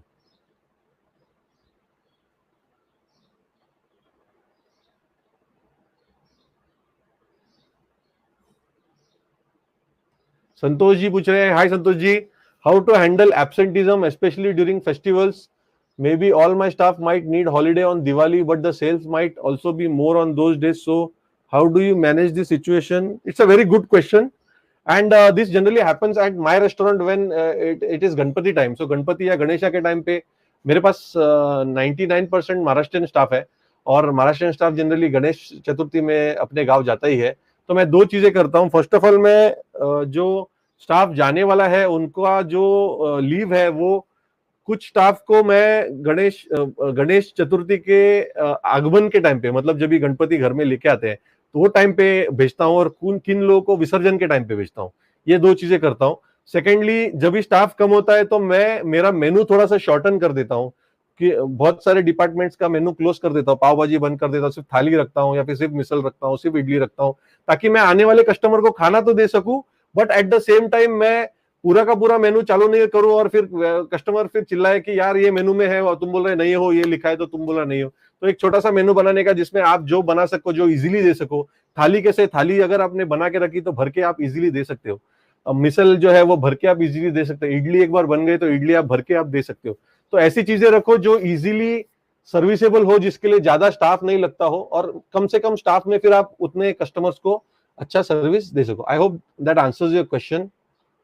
और रही बात एब्सेंटिज्म की, first of all sick leave वगैरह वो है, वो तो इमरजेंसी होता है, और उसके टाइम पे आपको जैसे कि मैंने श्रुति जी को बोला, थोड़ा सा स्टाफिंग एक 10-20% ज्यादा रखना पड़ता है, जस्ट इन केस ऑफ अगर कोई बीमार गिर गया या अगर कोई गिर गया, और अगर अचानक से कोई अगर छोड़ के जा रहा है या नहीं आ रहा है, वो आपने हमेशा फोकस करना है कि अगर वो जानबूझ के कर रहा है तो स्लोली स्लोली उसको उसका रिप्लेसमेंट आप तैयार करो और उसको आप फायर कर दो। क्योंकि बहुत बार रेस्टोरेंट जो स्टाफ है उसका बिहेवियर से आपको पता चलता है कि उसका इंटेंशन क्या है, वो या जानबूझ के कर रहा है या फिजिकली उसको रियल में प्रॉब्लम है। अगर फिजिकली उसको रियल में प्रॉब्लम है तो मेडिकली आप डॉक्टर को दिखा के वो सॉल्व कर सकते हो, बट अगर वो नाटक कर रहा है, बोलते वो रात को ड्रिंक दारू लेके सो रहा है, दूसरे दिन लेट उठ रहा है, काम पे नहीं आ रहा है, तो वो आपको भी मालूम पड़ जाएगा स्टाफ के फीडबैक से। बाकी के स्टाफ लोग भी आपको बोलेंगे और आपको खुद को मालूम पड़ जाएगा। तो उसको एक हाथ दो वार्निंग देने का और तीसरी बार उसको सीधा सैलरी लेके बोलने का, भाई निकल तू इधर से, और दूसरे को रख लेने का। You have to always employ people who are in need of good job. You don't have to employ people who are damaging your other staff members life and creating problems for you. Staff ये हमेशा आपका problem solve करने के लिए आप लेते हो, आपका प्रॉब्लम बढ़ाने के लिए आप नहीं लेते हो। I hope that answers your question. Who should be given leave and who should be asked to report to work? आपको जनरली आपका जो स्टाफ है वो स्टाफ अभी आप एक बार काम करने लगेगा तो आपको वो इंटरनल डिपार्टमेंट में घुमाते रहना है ताकि हर एक आदमी जो है वो दूसरा दूसरा काम सीख सके और उसके बाद वो ओमनी स्किल्ड हो जाता है और ओमनी स्किल्ड होने के बाद आप एक बंदे को दूसरा काम करने बोल सकते हो, दूसरे बंदे को तीसरा काम करने बोल सकते हो। सो ये हमेशा आप ध्यान में रखिए कि एक बार आपका टीम बन जाएगा तो अलग अलग रिस्पॉन्सिबिलिटीज हर महीने अलग अलग बंदे को दे दो ताकि वो आपका स्किल जो है वो हर एक आदमी को हर एक चीज आए। श्रुति जी पूछ रहे कि sir there are agencies from where we can hire staff और only ads are sufficient. I believe you can do both, but generally the ad agencies also give ads. ये जो रिक्रूटिंग एजेंसीज है ये लोग भी एड्स डाल के ही staff को लाते हैं साथ में। सो एड्स जनरली वर्क इनिशियली। अगर आप मराठी हो तो मराठी में, अगर आप लोकल वहां पे बैंगलोर हो तो लोकल वहां का स्टाफ आप रिक्रूट कर सकते हो। मोस्टली बैकवर्ड एरियाज में आप ऐड डालो तो वहां से रियली जेन्युइन लोग आते हैं सामने, क्योंकि उनको ज्यादा बिकॉज वहां पे एग्जिस्टिंग जॉब्स नहीं होते। जैसे कि अभी महाराष्ट्र में हम लोग हैं, हम लोग जनरली अकोला, बारामती, जहाँ पे दुष्काली जिला है, दुष्काली जिला मतलब जहाँ पे ड्राउट गिरता है, जहाँ पे बाढ़ आती है, बाढ़ नहीं यार क्या बोलते हैं उसको, अकाल पड़ता है, ऐसे लोकेशन में हम लोग वहां के न्यूज़पेपर्स में ऐड डालते हैं ताकि वहां के लोग, वो लोगों के पेट में हंगर ज्यादा होती है और वो लोगों को लोकल, वो लोगों को इतना बोलते हैं ना एक रुबाब नहीं होता है, वो लोगों को रियल में पेट में भूख रहती है, वो लोग आके आपके पास ज्वाइन हो जाते हैं और वो लोग रियली अच्छा काम करते हैं। That's my personal experience. So staff agencies you can always employ later. Initially try to hire staff by giving ads because they come directly to you. You don't have to pay them any commissions because staff agencies will take commission from you, and after paying commissions also there is no surety that the staff will stay. 2-3 महीना आपके पास काम किया, आपने commission दिया और बाद में शायद वो स्टाफ एजेंट ने बोला भाई तू निकल, तू दूसरी जगह लग जा। ये पॉसिबिलिटी है, जनरली कोई करता नहीं है बट ये पॉसिबिलिटी है। So make sure you do that. I hope that answers your question. Santosh ji पूछ रहे sir do we need to insure our staff the way we have group insurance in corporate sector? It's a good question actually. We have a staff injured policy. So there is a national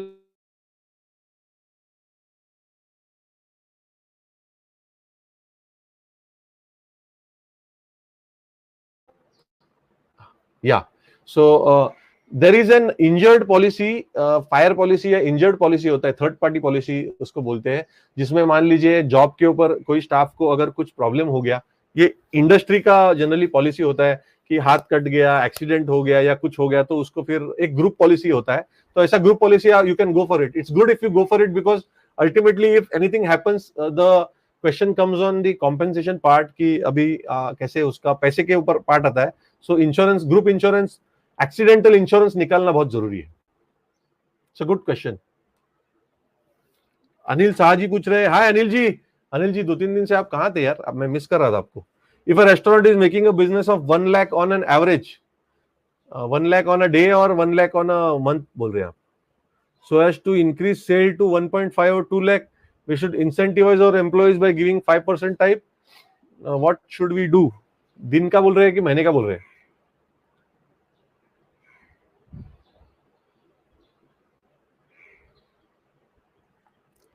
Incentivize them on their performance, but use a lot of money to promote your restaurant food.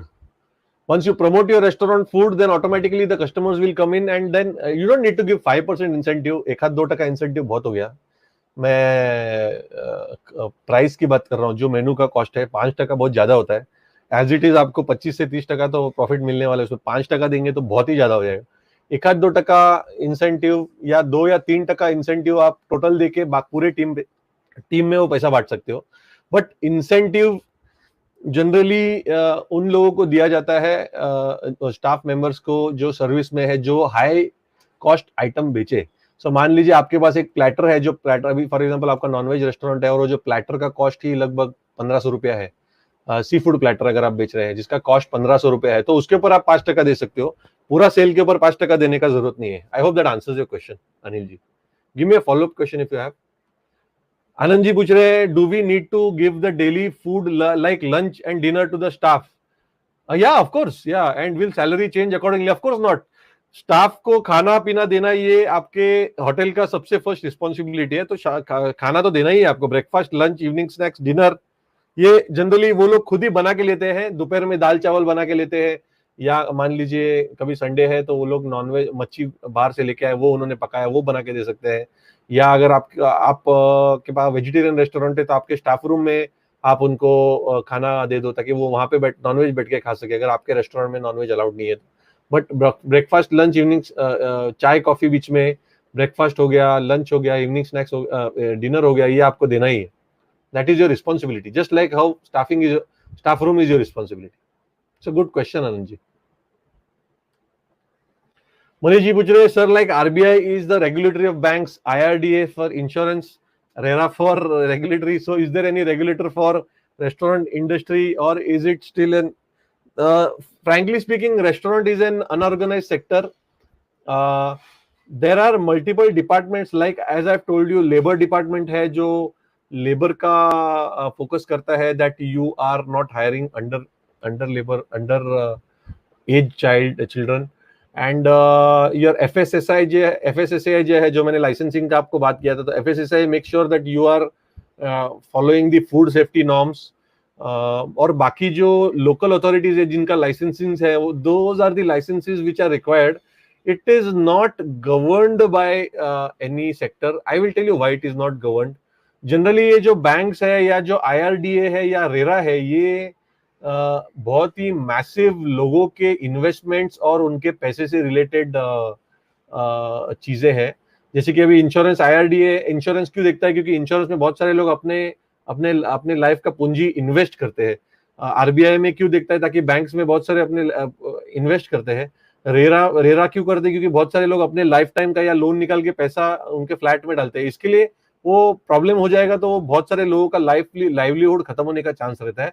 इसके लिए वो regulatory authorities है. Restaurant में ऐसा कोई लाखों रुपया या कोई करोड़ों रुपया खुद का इन्वेस्ट नहीं करता है. वो सिर्फ जाएगा, खाना खा के आएगा. इसके लिए उतना रेगुलेटेड अथॉरिटी का जरूरत ही नहीं है मेरे हिसाब से. I believe it's a very small industry as such compared to banking, insurance and real estate. Restaurant is a very petty industry. I hope that answers your question. Fazlur ji आ गए. Fazlur ji, missed you for couple of days. Sir, I have seen many restaurant hiring people from Northeast. How are they doing it? Is it a good to hire them? एक आध दो लोगों को पहले आप higher करेंगे और उनको बोलेंगे फजलूर जी, तो वो पूरा टीम आपको लेके आ जाएंगे. फिर आप नॉर्थ ईस्ट से करो, साउथ से करो, नॉर्थ से करो, वेस्ट से करो, कहीं से भी करो. एक आध दो बंदे जब आपको ज्वाइन हो जाएंगे और उनको आप अच्छा ट्रीट करोगे, उनको टाइम पे सैलरी दोगे, उनको रिस्पेक्ट दोगे, और उसके बाद आप उनको बोलोगे कि यार मुझे और लोग चाहिए, तो वो ऑटोमेटिकली खुद they will start calling their own team of people.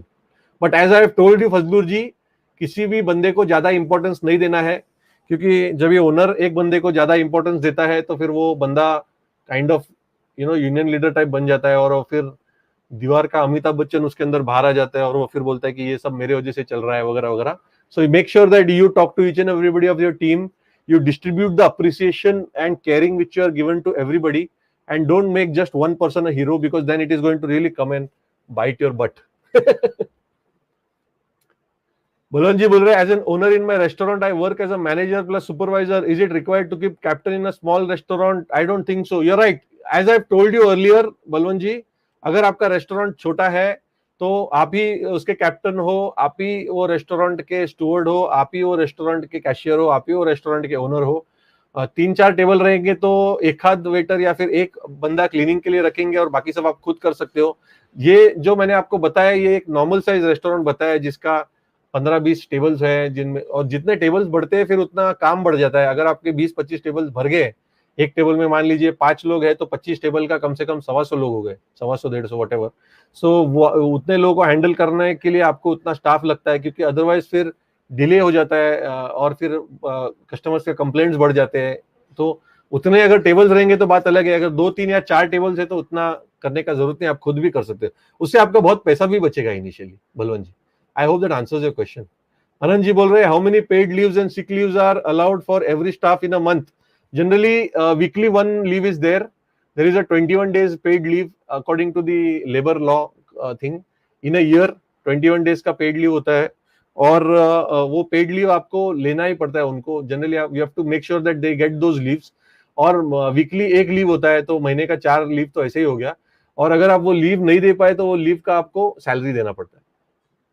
Generally जो स्टाफ अगर बाहर से आया हुआ है तो वो जनरली महीने का एक ही लीव लेता है, बाकी का तो वो लोग काम ही करते हैं, क्योंकि वो वैसे भी घर स्टाफ रूम में बैठ के क्या करेंगे, स्टाफ रूम में बैठ के बोरी हो जाएंगे।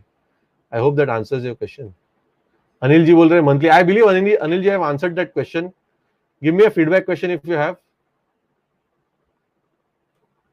किशोर जी पूछ रहे हैं, सर हाईवे रेस्टोरेंट का टाइमिंग क्या होना चाहिए? जनरली सुबह 8 बजे से लेकर रात को 11 बजे तक हाईवे का टाइमिंग होता है। 10 साढ़े 10 बजे रात को लास्ट ऑर्डर दीजिए, और 7 साढ़े 7 बजे चालू कीजिए, और डबल शिफ्ट में काम चलेगा, क्योंकि 7 से लेके 3 बजे तक एक शिफ्ट रहेगा, और आई थिंक 7 बजे से लेके 7 8 9 10 11 12 1 2 3 या, और एक 3 बजे से लेकर रात को 11 बजे तक। सो 3 4 5 6 7 8 9 10 11, राइट।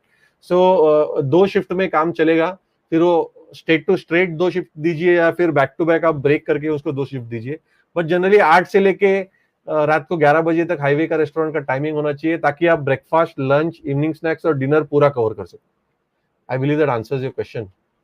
संतोष जी पूछ रहे हैं, is it advisable to hire staff which is non-localite or localite, as localite might act clever as he is more well versed with the area? Non-localite is coming from other states, so might be serious about work. You have to make sure that you hire as many less localite as possible, because localites, I mean, even if the localites are not over smart, they are genuine by heart, but mentally उनका घर नजदीक होता है, उसके वजह से there home, because the homesickness is little bit on them, तो वो immediately बार बार घर में जाने का उनका चांसेस रहता है। इसके लिए लोकली कम हायर कीजिए, लंबे से हायर कीजिए। जितना लंबा से आएंगे उतना साल में 7 8 महीना 10 महीना रहने के बाद 1 आध महीना वो लोग छुट्टी पे जाएंगे। So I hope that answers your question. Dedication तो दोनों लोग डेडिकेटेड काम करते हैं, but physically if a person is staying close to his area of job, there are chances that he might go to their houses more times than compared to a person who is living very far, because a person who is living very far always requires lot of money to go and come। Train का उसका भाड़ा या उसका इसका भाड़ा भी ज्यादा होता है, तो जाना और जाने का टाइम भी ज्यादा लगता है, जाने को 2 दिन आने को 2 दिन। तो जितना लंबा से आप हायर करेंगे उतना आपको chances of making them stay with you and be working with you is more. Should the remuneration discussion be verbal, or should we have it on paper stating clearly the remuneration of each staff like we have a offer letter? Offer letter का आपको फिलहाल unorganised sector में इतना जरूरत नहीं है, verbally दीजिए, लेकिन आप आपके रिकॉर्ड के लिए लिखिए। आप जब भी उसको मुंह से बोलेंगे कि आप भैया तुम्हें मैं 8,000 सैलरी दूंगा और 9 घंटे का ड्यूटी होगा और उसके बाद 1 घंटे का तुमको 20 रुपया ओवर टाइम मिलेगा, तो वो लिखने के बाद वो आप खुद के डायरी में लिख लीजिए, ताकि आपको याद रहे आपने वो सैलरी देना है। मान लीजिए 1 महीने में आप उसको 8,000 की जगह पे 6,000 ही टिका दिया, वो बोलेगा सर आपने तो 8,000 बोला था। अरे तो मैंने बोला ही नहीं था। तो वो कंफ्यूजन स्टॉप करने के लिए आप खुद के रिकॉर्ड में एटलीस्ट कि अरविंद जो है, Arvind is a dishwasher and I am paying him 7,500 rupees, तो ऐसा आपने रिकॉर्ड में खुद के रख लीजिएगा। एंड वर्बली बोलना बहुत है, बिकॉज एज एन ओनर आपके जबान का भी कीमत है, तो वर्बली बोलेंगे तो भी अच्छा रहेगा, but make sure it is told to him clearly in advance. एकदम हैंगिंग मत रखिए कितना देंगे देखेंगे वगैरह वगैरह, तो वो फिर ट्रस्ट का आता नहीं। जितना बोला है उतना देने का, जितना घंटा बोला है उतना घंटा काम कराने का, उससे 1 आध घंटा ज्यादा होगा तो उसको ओवर टाइम देने का। It is as simple and as straight forward as it gets. I believe that answers your question. Shruti ji बोल रहे हैं, sir initially I had plan to serve food only in morning and evening and close in afternoon. Later I thought of providing veg biryani in afternoon. Will it work, or do I need to include thali too? If you are opening a South Indian restaurant, thali is it goes without saying that you have to have thali. And as far as your morning is concerned and evening is concerned, break shift में अगर आप काम करेंगे, एक shift में काम करना है तो आप बीच में ब्रेक ले सकते हो, but generally the break is not had in the afternoon, the break is had in the evening. So it is like a lunch and a dinner restaurant, and evening में ब्रेक होता है। और full time restaurant अगर आपको करना है तो आप 2 शिफ्ट रख सकते हो और ब्रेकफास्ट भी दे सकते हो। ब्रेकफास्ट और लंच के लिए एक शिफ्ट रहेगा, उसके बाद शाम को इवनिंग स्नैक्स और डिनर के लिए एक शिफ्ट रहेगा। ऐसा जनरली वर्क होता है। I hope that answers your question. You have to work on your menu, Shruti. You have to give more items because in the morning में आप दोगे और आफ्टरनून में आप अगर बंद करोगे तो आफ्टरनून में, लंच में तो मेजर सेल होता है, यहाँ पे बंद करके क्या मतलब है। लंच में तो आपको थाली भी देना पड़ेगा, बिरयानी भी देना पड़ेगा, और अला कार्ट भी अगर आप हो सके तो दीजिए। मान लीजिए आपने जो सब्जी थाली में बनाई है वो, और साथ में 2 चपाती हो गया, या साउथ इंडियन में कर्ड राइस हो गया, या बिशीबेले अन्ना हो गया, जैसे कि सांबर राइस बोलते हैं, बिशीबेले अन्ना बोलते हैं उसको, तो वो तो आपका बैंगलोर में बहुत फेमस है।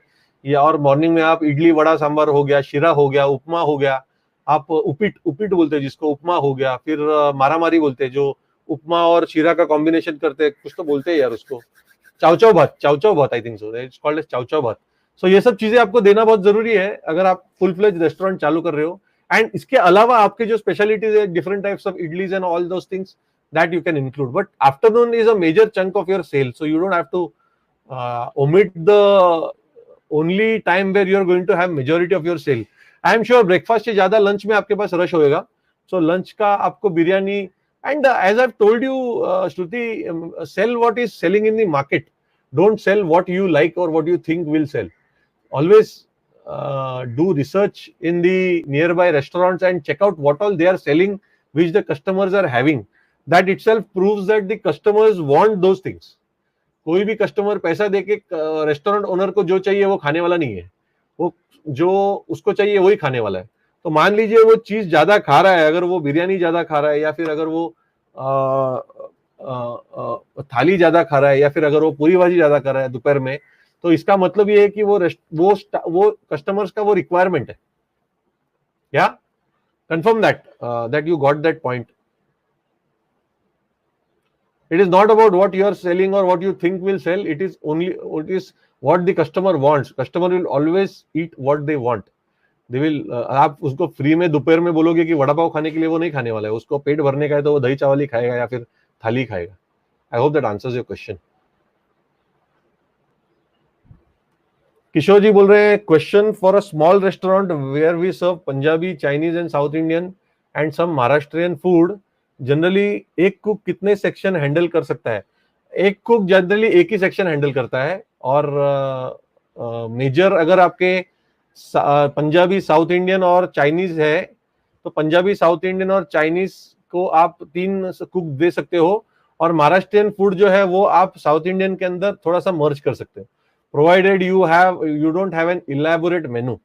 महाराष्ट्रियन में आपका अगर बहुत इलेबोरेट मेनू है, झुणका भाकर है, और पिठलं भात, तो झुणका भाकर पिठलं भात एक ही हो गया, मसाले भात है, भरली वांगी है, दुनिया भर का आपने बहुत बड़ा मेनू बनाया, तो फिर वो सेक्शन के लिए एक कुक लगेगा और एक हेल्पर लगेगा। तो जितना आप मेनू को ज्यादा इंटेंसिफाई करते हो उतना आपको कुक का रिक्वायरमेंट ज्यादा होता है। अगर सिंपल मेनू है जिसमें सिर्फ अभी साउथ इंडियन, महाराष्ट्रियन का दोपहर में सिर्फ एक महाराष्ट्रियन थाली आप दे रहे हो, तो फिर आपको एक कुक से काम चल सकता है। सो जनरली हर एक सेक्शन के लिए एक कुक और एक हेल्पर रहना बहुत जरूरी है। एंड जितना आपका, और अगर आपने एक कुक और एक हेल्पर दिया है तो फिर मेनू छोटा रख के मतलब नहीं है, थोड़ा सा मेनू फिर बढ़ा दो, क्योंकि वो कुक से ज्यादा आप कस्टमर को वैरायटी देके आप उससे सेल खींच सको। आई believe that answers your question. जितना आप स्टाफ को 2, 3 या 4 चीजें करने को लगाएंगे, उतना प्रोडक्ट बाहर आने में, फूड बाहर आने में डिले होएगा, क्योंकि अल्टीमेटली एक आदमी के 2 ही हाथ होते हैं तो वो उतना ही काम कर सकता है। तो आप ऐसा मत सोचिए कि एक आदमी से ज्यादा कैसे काम करा सकूं, आप ऐसा सोचिए कि आपने 2 या 3 या 4 जगह पे एक एक आदमी रखा है, उनका हेल्पर रखा है, तो उनसे ज्यादा मैं फास्ट कैसे सर्विस सामने वाले से। सो स्टाफिंग में थोड़ा कंजूसी मत कीजिए, क्योंकि आगे जाके वो आपको बहुत ही प्रॉब्लम्स क्रिएट करेगा। I hope that answers your question, Kishore ji. Sir Manish ji बोल रहे हैं,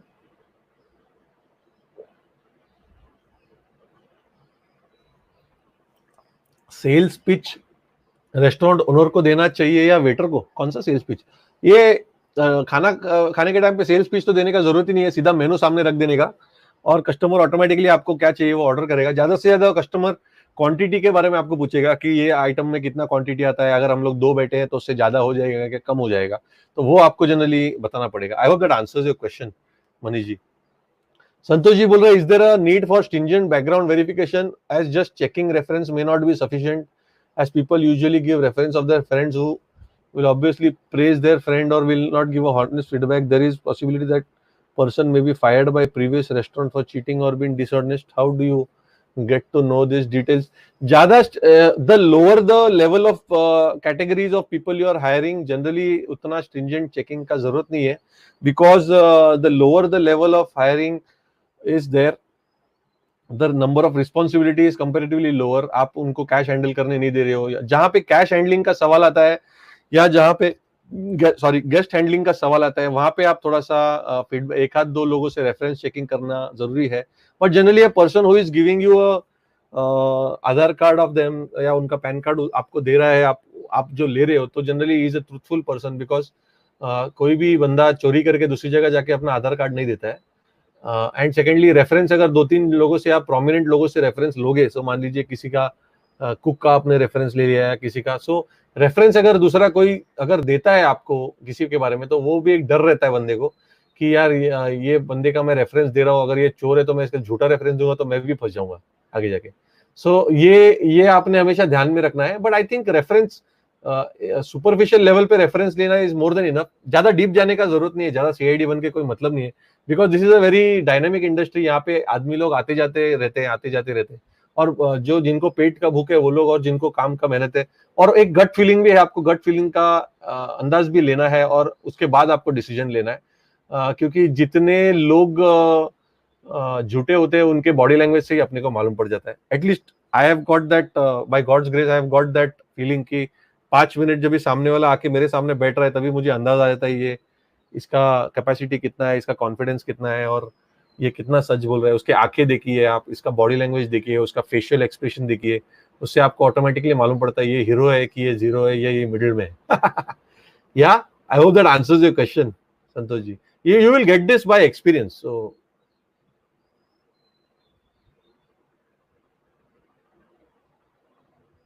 आई believe the questions are yeah. Fazlur ji बोल रहे हैं, sir then I should tire for hiring agencies, right? नहीं, आप ऐड डालो ना फजलूर जी, पहले ऐड डालिए, डायरेक्टली हायर करने का ट्राई कीजिए, अगर वो नहीं चलता है तो फिर हायरिंग एजेंसीज कीजिए। I have never been a proponent, never been towards hiring agency. The reason is lot of time when you let a hiring agency come in with people, and this is my personal opinion, you are exposing your staff to a group of strangers who are just coming in and joining you. So there are chances that that hiring agency might then poach your team and take it somewhere else. So मान लीजिए आपके पास 7-8-10 लोग हैं और आपने एक hiring agency कर में 2-4 लोग बंदे आ गए जो आपके साथ में जॉब करने लगे, और फिर वो लोग आके आपके एग्जिस्टिंग टीम का दिमाग खराब, अरे यार तू इतना सस्ते में क्यों काम कर रहा है, वहां पे चल, वहां पे ज्यादा अच्छा है, और वो फिर आपका अच्छा स्टाफ लेके जाए। तो ऐसा चांसेस है, ऐसा मेरे साथ एक्सपीरियंस में हुआ नहीं है, बट ऐसा चांसेस है। तो जितना हो सके उतना डायरेक्ट हायर कीजिए। डायरेक्ट बंदा जो है वो फ्रेशर होता है, वो उसके बीच में मिडिलमैन कोई नहीं होता है। सो दैट विल अल्टीमेटली, पैसा आपको दोनों जगह पे देना है, आपको एडवर्टाइजिंग करके भी पैसा देना है, और आपको स्टाफ एजेंसी को हायर करेंगे तो उनको भी कमीशन देना है। तो पैसा तो आपको देना ही है, बट कौन से चीज में पैसा डालेंगे उसमें आपको ज्यादा फायदा है, वो चीज आप पे कीजिएगा। मेरे हिसाब से डायरेक्ट हायरिंग करेगा वो ज्यादा फायदेमंद है। Sir, just a rough idea of staff needed for Udupi single cuisine restaurant. What would be the average total salary of all staff in a month? So it's a very complex question, Santosh ji. What is your menu? How much is your salary? How much is your sale? And how many departments are there? And what is the timing of your restaurant? What all you are serving? So this all depends on that. But as I have told you, the easiest way to calculate is every department needs one main cook and 1 or 2 helpers. So let's say for example if you have somebody to make Punjabi, so Punjabi के अंदर आपको एक cook लगेगा, एक helper. Punjabi के साथ अगर रोटी, I am not talking about Udupi, I am just talking about normal, I will give you Udupi example also. So let's say for an Udupi example, तो उडीपी में साउथ इंडियन में आपको डोसा के लिए एक बंदा लगेगा जो डोसा निकाल सके, इडली लगा सके, और वो सब चीज़ों के लिए एक बंदा लगेगा। एक बंदा आप डोसा का सब सब्जी बनाने के लिए, जैसे कि सांभर बनाना है, चटनी बनाना है, मसाला डोसा का सूखा भाजी, बटाटे का सूखा भाजी बनाना है, उसके लिए आपको एक बंदा लगेगा, और उनके पीछे एक आध दो हेल्पर लगेंगे। So this is the main things which are required for this thing. तो थाली का जो सब्जी है वो ये बंदा बनाएगा, जो आपका सांभर बना रहा है ये बना रहा है, और जो डोसा निकालेगा, इडली निकालेगा, वो बंदा वो संभालेगा। So I believe 4 people plus, sorry, 2 people plus 2 or 3 helpers. Dishwashers are the two. So 1, 2, 3, 4 dishwashers, 2 तो 6 हो गए, और एक या दो अंदर extra helpers to do the cutting Phating and to fill the food and थाली वगैरह भरने के लिए। तो 8 एक लोगों में आपका किचन निपट जाना चाहिए, 8 से 10 लोगों के अंदर। That should get you a sale of around 25-30,000 rupees in a month, in a day, sorry।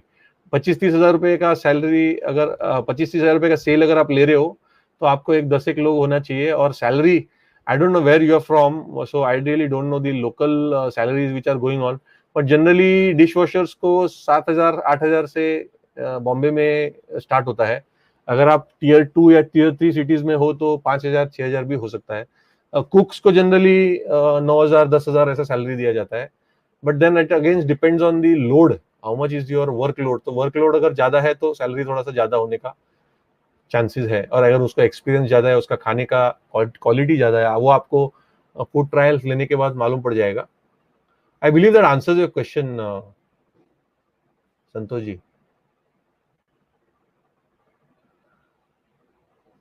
Question थोड़े मिक्स हो गए।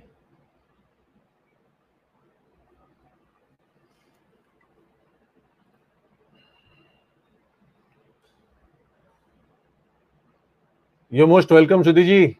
Ask me any other questions if you have. You can even email me the questions. Thank you so much, sir. You're such okay. I have. You're most welcome. Manish Kumar जी बोल रहे हैं कि श्रुति जी, आप Hosur road पे near Christ college एक veg restaurant chain है जिनका 80 outlets है बेंगलोर उडुपी में। होसूर रोड पे कौन सा भैया, अड़ीगास की बात कर रहे हो क्या? उडुपी रेस्टोरेंट कंसेप्ट है, प्लीज चेक कर लेना। एक सरावन भवन या फिर ये है, I have seen there sales. Very good, very good. Shruti ji, you're awesome, sir. Great session. You're most welcome. I am thankful that is helpful for you. And यार बाकी लोगों ने, मैं हर दिन बोल रहा हूँ अभी, मैं आपको ये अगेन रिक्वेस्ट करता हूँ कि जिन लोगों ने मुझे वीडियोस नहीं भेजा है वो कृपया करके मुझे वीडियोस भेज दीजिए, आपके रिव्यूज के बारे में, आपका एक्सपीरियंस के बारे में, आपके इसके अंदर। किशोर काले जी, मैं आपके वीडियोस का राह देख रहा हूँ। आनंद जी, तुम्ही कधी मला व्हिडिओ पाठवता है, आज पाठवा मला वीडियो, क्योंकि अभी सिर्फ 3 या 4 दिन रह गए, उसके बाद आप मुझे भूल जाएंगे, तो मेरा वीडियो तो आप कभी देंगे नहीं। तो make sure you send me the videos, कैसे भी हो, कोई भी लैंग्वेज में हो, लेकिन एक बार आपका मन से बात एक आध दो बार रिकॉर्ड कीजिए, और तीसरी बार अच्छा रिकॉर्ड करके मुझे ईमेल कर दीजिए आप। And I request you, I need those videos in order to tell others to follow your suit and get this restaurant industry understand it to their core. So I hope that answers your question. Thank you, Manish ji बोल रही है, श्रुति जी। आनंद जी बोल रहे हैं, sir if restaurant timings are 11 AM to 2 PM, how shift timings will be feasible for staff and how much staff do we need to hire? 11 AM to 2 AM मतलब दोपहर में 11 AM से रात को 2 बजे? रात को 2 बजे तक आप रेस्टोरेंट चालू नहीं कर सकते हो आनंद जी। और रात दोपहर में 11 AM से सुबह 11 AM से दोपहर में 2 AM तक तो रखना जरूरी नहीं है। The timing is a little issue here. इतना कम टाइम में 11 से 12, 12 से 1, 3 घंटे के लिए कौन रेस्टोरेंट ओपन रखेगा? या फिर 11 बजे से लेके रात को 2 बजे तक कोई रेस्टोरेंट अगर ओपन रखेगा, जनरली 11 बजे के बाद रेस्टोरेंट ओपन रखना ये थोड़ा सा वेजिटेरियन रेस्टोरेंट या नॉन वेजिटेरियन रेस्टोरेंट थोड़ा सा इशू का काम होता है, because it is not allowed frankly speaking. So अच्छा, और अगर आपका 11 AM से लेके, आई अज्यूम कि 11 AM से लेके रात को 2 AM तक रखना है, तो आप 11 AM से 2 AM मतलब 12, 11 से 11, 12 हो गया, 12, 1, 2 मतलब 14-15 घंटा हो गया। तो आपको 2 शिफ्ट रखना पड़ेगा, 2 शिफ्ट रख के काम चलाना पड़ेगा। And how do you hire staff for each shift? You have to use the same strategies which I have told you in the training to hire the staff. Advertise करना, reference से higher करना, या फिर recruiting agency से higher करना। और generally 9 घंटे का शिफ्ट रहता है तो आपको शिफ्ट एडजस्ट करना पड़ेगा। सो किसी को 11 बजे से लेके बुलाओ और बाद में 7-8 बजे तक रखो, और दूसरा जो बंदा है उसको 3 या 4 बजे या 5 बजे बुलाओ और फिर सुबह 2 बजे तक रखो। ऐसा आपको शिफ्ट एडजस्ट करके काम करना पड़ेगा। I believe that answers your question. Wow, काफी बड़ा क्वेश्चन है Santosh ji. Where should the interview be conducted, home और at some place? Also where should we ask the chef to prepare the dish for us for testing? Mostly जो restaurant once it gets ready, आपका kitchen equipment वगैरह सब लग जाता है, उसके बाद रेस्टोरेंट में ही आपको इंटरव्यू लेना है और रेस्टोरेंट में ही आपको कस्टमर स्टाफ को सिलेक्ट करना है। So that's why I told you, once your kitchen is ready and your district is ready, 1 month prior to your opening you have to start hiring people. सो आप advertising मान लीजिए first महीने में देते हैं, सेकंड महीने में आप उनको क्वालिफाई करते हैं और उनको शॉर्टलिस्ट करते हैं, और उसके बाद फिर आप जैसे रेस्टोरेंट ओपन होने लगेगा वैसे किचन आपका रेडी हो जाएगा, तभी आप टीम को रिक्रूट करना चालू करें। ओपनिंग के जनरली 10-15 दिन पहले तक आपका टीम आ जाना चाहिए, और एटलीस्ट जो आपका किचन टीम है वो 1-2 या 3-4 ओपनिंग के 4-5 दिन पहले भी अगर आप ज्वाइन करें तो आप फूड ट्रायल भी ले सकते हैं और बाद में ओपनिंग में भी आप वो आपको काम में आएंगे। No, you can take different chefs on different days. Not necessary you can take all the chefs on one days. जैसे जैसे वो लोग आएंगे वैसे वैसे शेड्यूल कीजिएगा। मोस्टली एक लंच या एक डिनर में एक बंदे का खाना खाएंगे तो आपको अच्छा रहेगा। See, as it is once you are qualifying them, so you will have lesser number of people to at least apply. So अगर आपने 20 कुक्स का इंटरव्यू लिया तो 20 में से आपका और उनका सैलरीज का, उनका और आपका जो नेचर है वो सब मैच होके आपको 4 या 5 लोग ही आएंगे। तो 4 या 5 लोगों का टेस्ट लेके आपको 1-2 लोग आप सिलेक्ट करेंगे। So I believe that answers your question. Sir please check your mail, I have merged all the slides up in today's class. Check it after. Also after this training, I will merge the remaining class slides and send you. Thank you so much, Balwanji. I appreciate your work and cooperation. Thank you so much. I will mail this to everybody. I hope the file is not very high. Oh, it is an 18.4 MB file. So I don't know whether I can share this with you or no. यहाँ पे शायद share नहीं कर पाऊंगा मैं। So anyways I will mail this to everybody. सबको मैं mail कर दूंगा ये वाला जो बलवंत जी ने मेरा फाइल दिया हुआ है, and I believe that will help. So thank you so much again Balwant ji, appreciate your cooperation. Santosh ji बोले last question, should we handle internal conflicts between staff? For example the chef और हेल्पर में insult or say something to dishwasher and then the conflict between two. How to handle this situation? It's a good question, Santosh ji. First of all, you have to be the main small झगड़ा here and there ये तो होते ही रहते हैं। अगर मारामारी होगी, physical हो जाएगी तो फिर आपने इंटरवीन करना है। बाताबाती अगर हो गई, कुछ एक दूसरे को गाली दे रहे हैं तो वो कंप्लेंट लेके आपके पास आएंगे तो दोनों को ठंडा कर देना है। वो हीट ऑफ द मोमेंट में छोटा मोटा होते रहता है। बट अगर मान लीजिए जो कुक है उसने एक पलटा लेके डिशवॉशर को मार दिया या कुछ मार दिया, then you have to intervene and you have to warn the cook that भैया ये दादागिरी नहीं चलेगी और उसको सॉरी बोलो या इसका ये करो। अभी मेरा एक बार हुआ था कि एक कुक ने मेरे डिशवॉशर को मार दिया था यहाँ पे, और वहां पे उसका फट गया था और 2 या 3 टाका लगा था, मतलब वो जो टाका है। So I had cut half of my cook salary and given that money to that dishwasher for his bandages and as a remuneration, and I had warned him कि this is your last warning, इसके बाद अगर तूने किया तो सीधा तेरे को घर में भेजूंगा। and this is what I have done for a permanent staff. So you have to make sure that these all things don't happen and कोई दादागिरी, कोई अमिताभ बच्चन नहीं बने अपने रेस्टोरेंट में, और अगर कुछ बनेगा तो एक आध बार वार्निंग देना है, दूसरी बार सीधा कल का अपना formula Santosh ji, GPL। I believe that answers your question. Manish Kumar ji बोल रहे हैं including all type of work in restaurant, what's the working hour in restaurant like 11 AM to 10 PM? So कितने घंटे पे कुकिंग और क्लीनिंग वगैरह के लिए एक्स्ट्रा लगते हैं? जनरली मनीष जी 9 घंटे का ड्यूटी होता है, 9 से 10 घंटे का ड्यूटी होता है। सो 10 घंटे तक आप हायर कर सकते हो।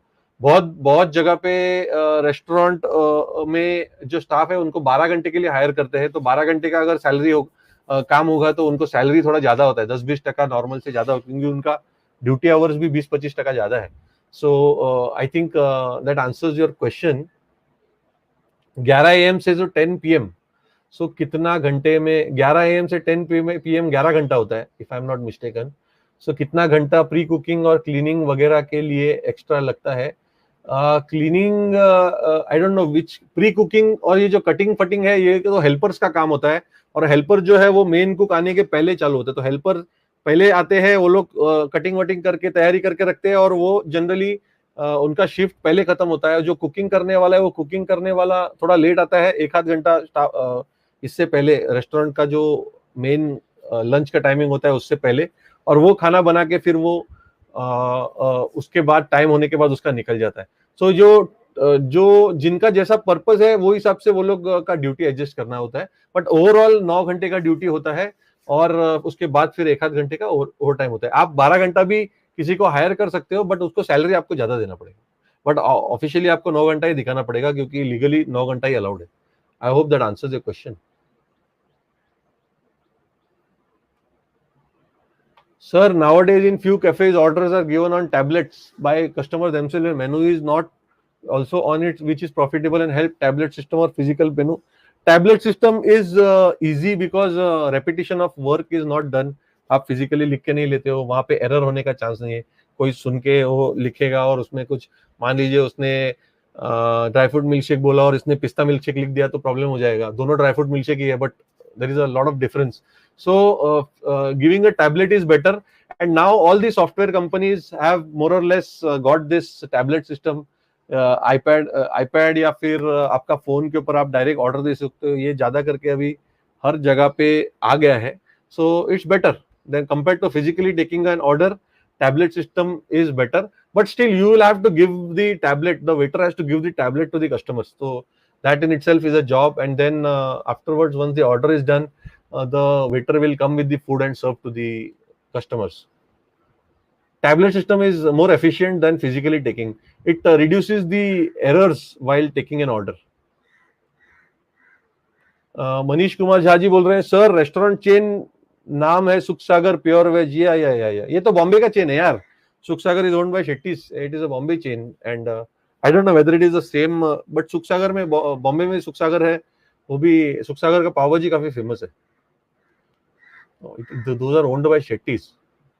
आई थिंक आपका सुख सागर, बैंगलोर का सुख सागर अलग है कि नहीं पता नहीं मुझे. संतोष जी बोल रहे हैं, thanks for all your clarification, you are most welcome. Shruti ji बोल रही है, thank you sir, great session, so many doubts clear. I am glad I was helpful. Shruti ji, you are most welcome. Santosh ji पूछ रहे हैं, sir do we need to hire a separate person for cleaning the restaurant like mopping? नहीं, वो dish washers का ही काम है. Dish washers को जब भी आप हायर करेंगे तो उनको बोलना है कि तुम्हें बर्तन घिसने हैं, किचन के बाहर के बर्तन घिसने हैं और क्लीनिंग करना है. तो even the toilets will be cleaned by dish washers only. दूसरा काम क्या है उनको? जितना ज्यादा आदमी बढ़ाओगे उतना सैलरी बढ़ेगा और उतना आपका प्रॉफिट कम होने वाला है. इतना ध्यान में रखिए संतोष जी. आदमी उतने ही रखने हैं जितने लोग जरूरी है. ये थोड़े से एक 10-20% ज्यादा रखने अगर कंटिजेंसी के लिए, but overall make sure that your staff is in control. Staffing you're doing is in control to the main salary. So मान लीजिए आपका सैलरी अगर सेल अगर आपका 10,000 या 20,000 हो रहा है और आपने 15 या 20 लोग रख दिए, तो आपको कॉमन सेंसिकल हिसाब लगाना है कि मेरा 20,000 रुपए सेल है, तो मेरा 6 लाख रुपए महीने का सेल हो रहा है. 6 लाख रुपए के सामने मैंने 20 लोग रख दिए, तो 20 लोगों का एवरेज सैलरी अगर 12,000 है तो 2.5 लाख रुपए. तो 6 लाख रुपए का 2.5 लाख रुपए मतलब ऑन एन एवरेज 40 या 50% मेरा सैलरी में जाता है. जनरली 15 से 18%, 20%, 15 से 20% के रेंज में सैलरीज होते हैं, और आपका सेल अगर बढ़ती जाएगा फिर ये जो है वो कम होते जाता है. सो ज्यादा स्टाफ भरना नहीं है आपको. I hope that answers your question. Shruti ji most welcome. Manish ji बोल रहे हैं शांति सागर. हाँ वही, Sukh Sagar is a Bombay based brand. Shanti Sagar might be a Bangalore based brand. It's okay. So I believe we have been going for 1 hour 40 minutes now. Let's finish this. Tomorrow I am going to cover. Was this helpful guys and girls? Shruti ji ने तो बहुत बार तारीफ की है मेरी. Thank you so much Shruti ji. बाकी लोगों को कैसा लगा? Santosh ji, I hope your all doubts are clear and it was helpful.